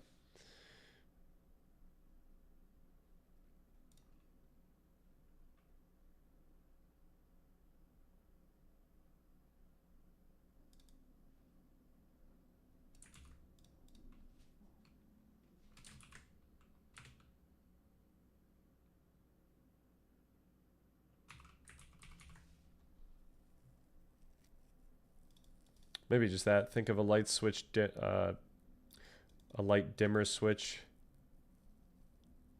Do people say light dimmer switch? I feel like a light switch dimmer that smoothly brightens or dims. Yeah, light dimmer switch. Light switch dimmer. Dimmer switch. Okay, people do use that. I feel like colloquially, people don't say dimmer switches, but let's use the accurate version then. Sound, that's an example. Explanatory gap. So we might be good until we talk about being in time. But even all this, how does the continuous, yep. Nothing to say. Whatever that could mean comes from neural activity or some other, blah, blah, blah. Correlates, neural correlates. Now, I think these are just, the stuff I'm saying here is just, these are huge points now that we need to switch dimmer sounds more natural. I know, it does. Like, that's how I feel like I would say it. Like a light switch dimmer. Or just a light dimmer.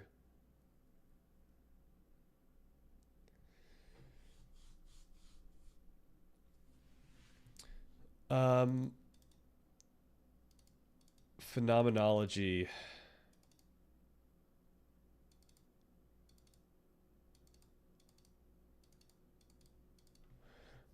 Oh, this is tough because we talk about phenomenology here, but then we talk immediately about Heidegger. So maybe we do a one that does both, like phenomenology and Heidegger or something like that.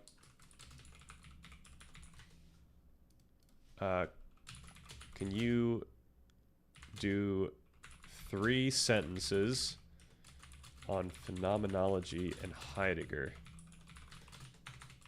The first sentence just on phenomenology, which we already have covered. And then the next 2 on the connection being in time and how his was a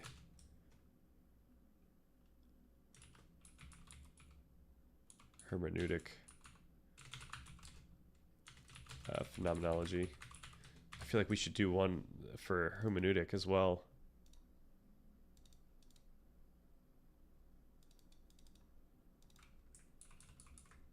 Maybe phenomenology and hermeneutics.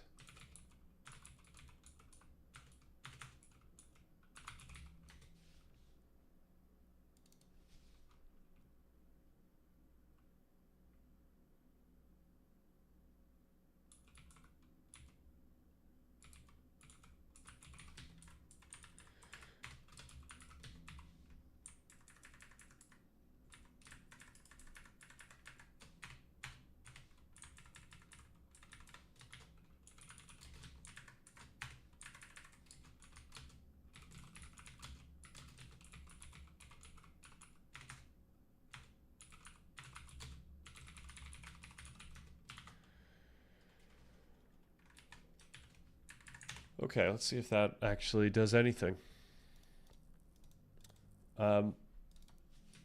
Phenomenology is the philosophical study or method of describing experience as it appears in consciousness. Describing the structures. Focusing on the things themselves as they appear to us. In Being and Time, Martin Heidegger argued that human existence is fundamentally self-interpreting, meaning our basic way of being in the world is already a hermeneutic activity.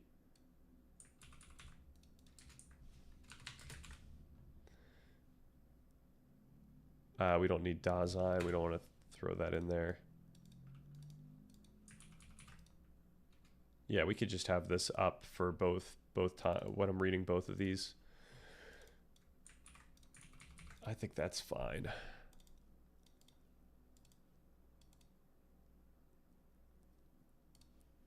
All right, that's cool. That's good. Ontology.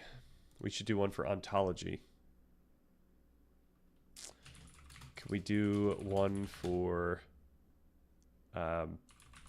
ontology? I'm going to get both of these to do it, actually. Oh, man. Can we do 2 sentences on ontology? Can we do...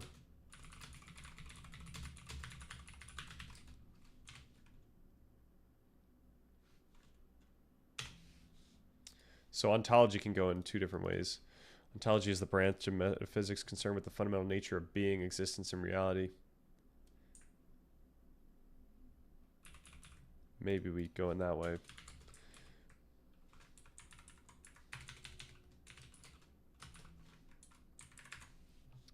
Why do we not have that? Yep.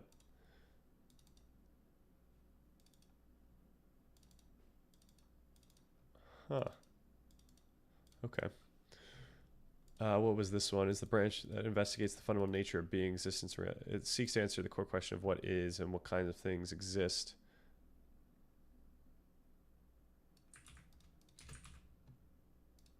So what we want to do, though, is get what we mean by this. Can you do 1 sentence on what it would mean for consciousness to be the source of one's unique ontology.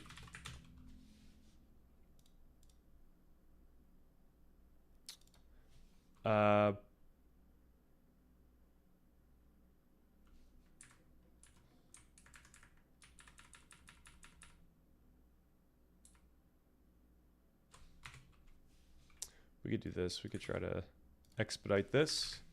What is and what kind of things exists.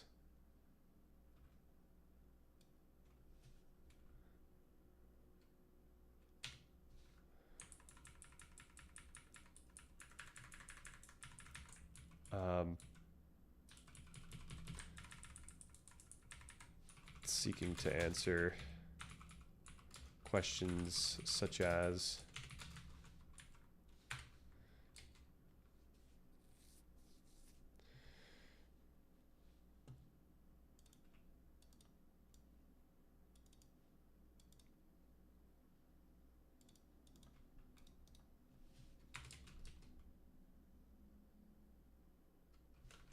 ontology and consciousness.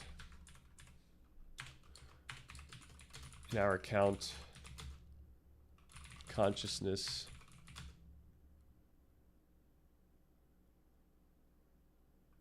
in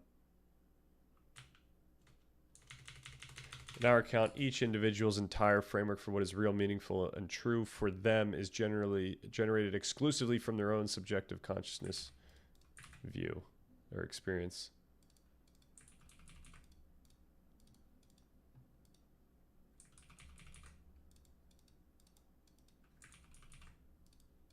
Is disclosed. Little Heidegger action.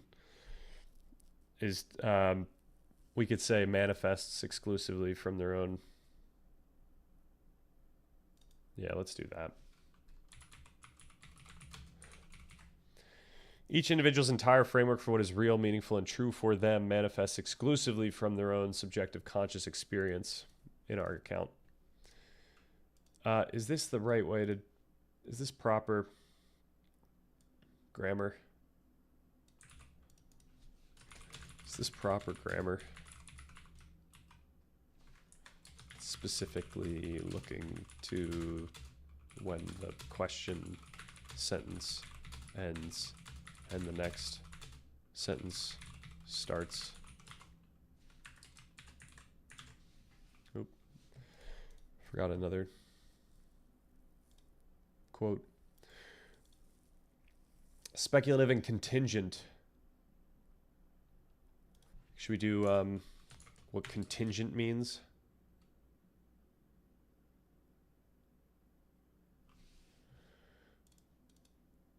Okay, it's a sentence fragment because it lacks a main verb. Ontology is. Come on, that's not what I'm looking for. The sentence is making a statement about those questions, but it isn't a question itself, so it should end with a period. Right? Okay, I think we're chilling. I don't know what's going on here.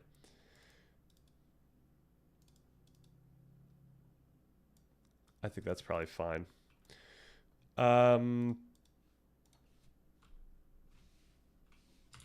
we do one sentence on contingent? Can we get the actual sentence of contingent here? Subject to chance.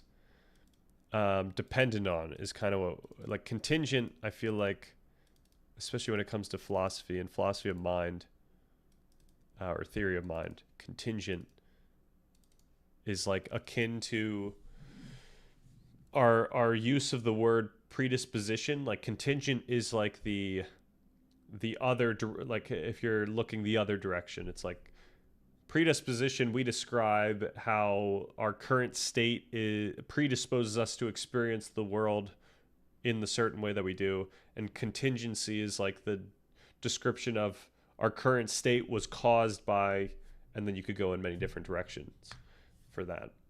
Like what our predisposition is contingent on.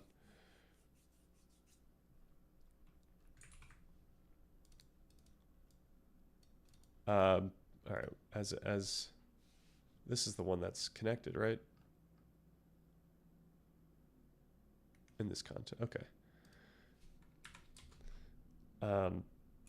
In the theory of mind way we use it,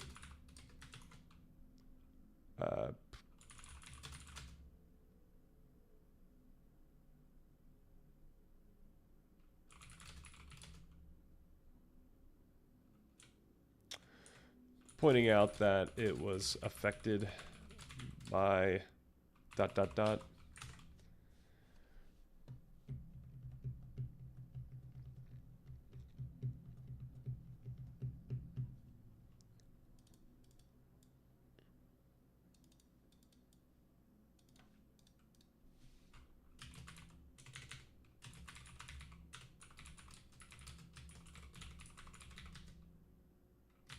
Should I just do contingent and speculative?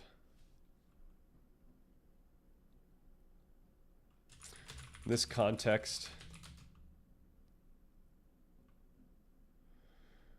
these mean that any conceptualization, intuition, or feeling of certainty is not absolute or universal, but is instead fundamentally dependent upon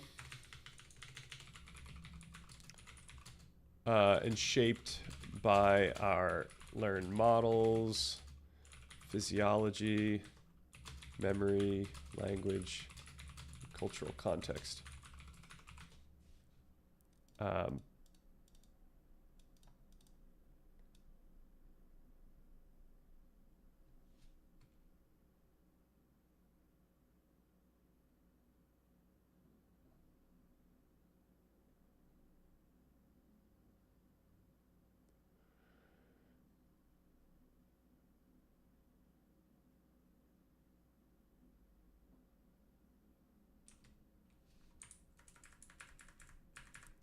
This can't be an exhaustive list, and like we can't imply that this is an exhaustive list.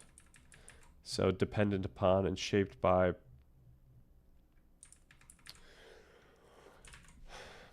our unique physiology, memory, language, cultural context, past, etc. We could just do etc. In this context, these mean,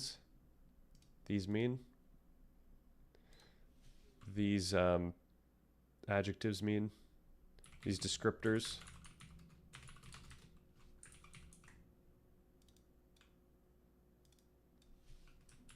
Contingent, and I said it in the other direction, right? Those speculative and contingent.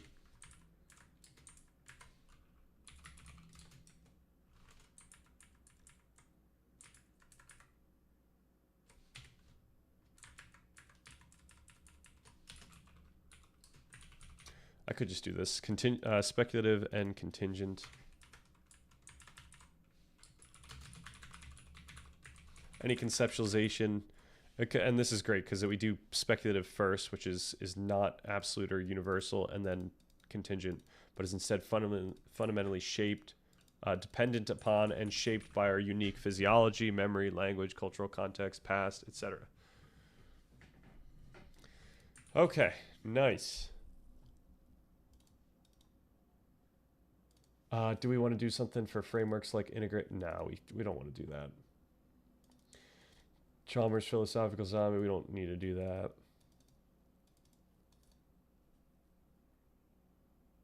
Maybe the philosophical zombie. Can you describe the philosophical zombie thought experiment in 2 sentences?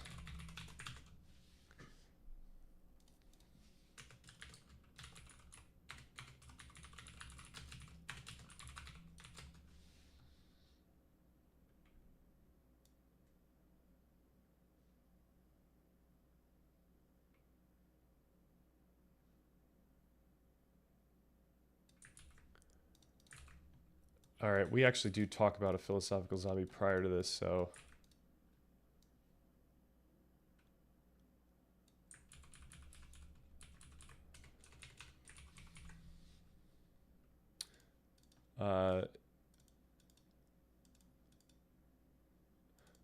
If such zombies are even logically possible, then consciousness must be a further non-physical fact about the world. Yes. All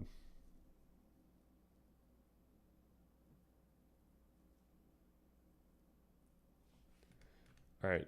When do we first say zombie? That's the inverse.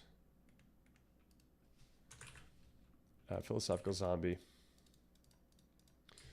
David Chalmers argues that if such zombies are logically possible, then consciousness must be a further physical fact about the world.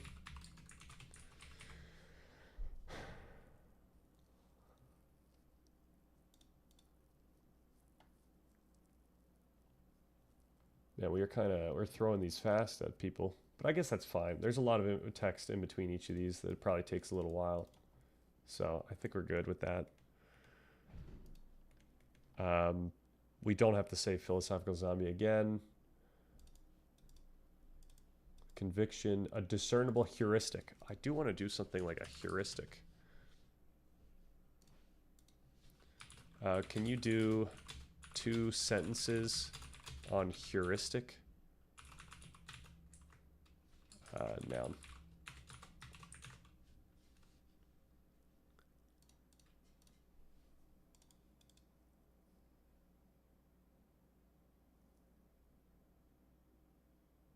Okay, maybe we should just ask this one.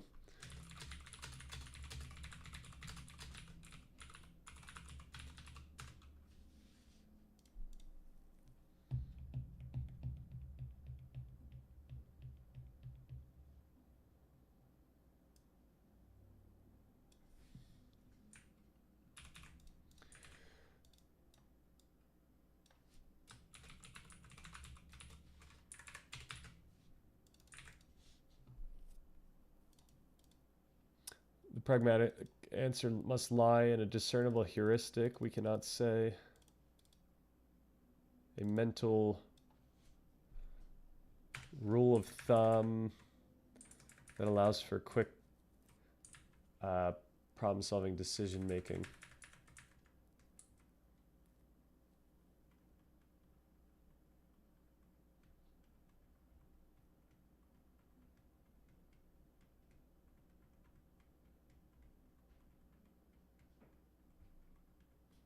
Then we probably don't even have to include this, unless it's absolutely necessary. Heuristic. Okay, beautiful. Nice. Rule or piece of information used in or enabling problem solving. So it's not, we're not making a huge error by not including this. A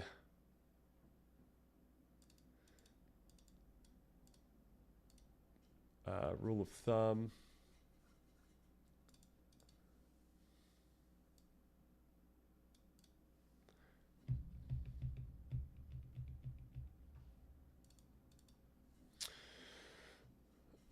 I don't want to talk about a heuristic in this case as if it's some external thing.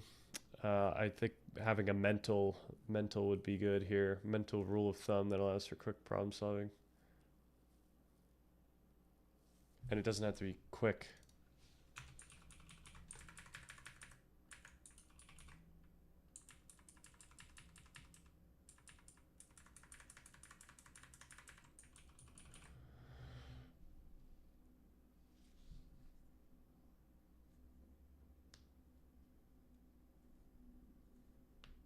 Nice. Okay.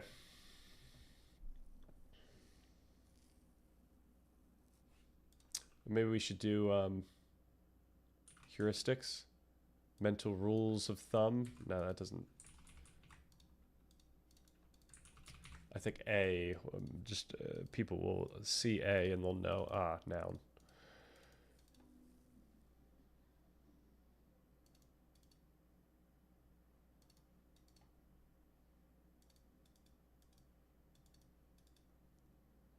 Now, in the previous video, we did like, I think we did one for the feeling of certainty.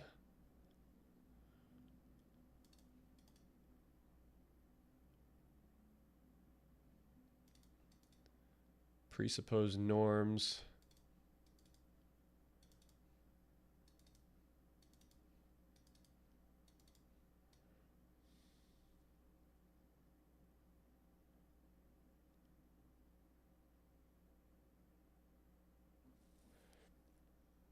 Okay.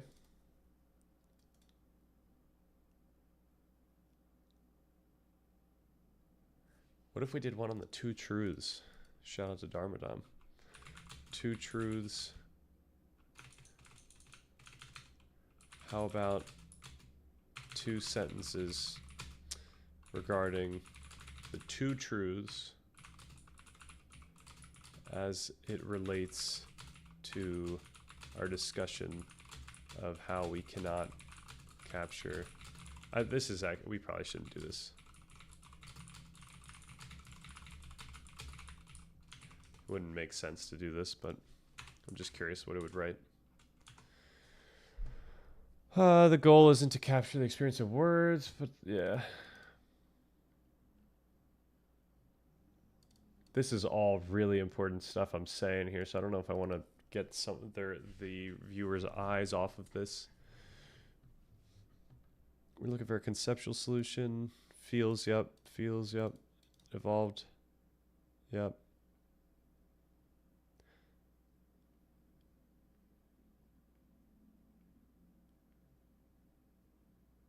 This is all stuff we don't need to have stuff come up for.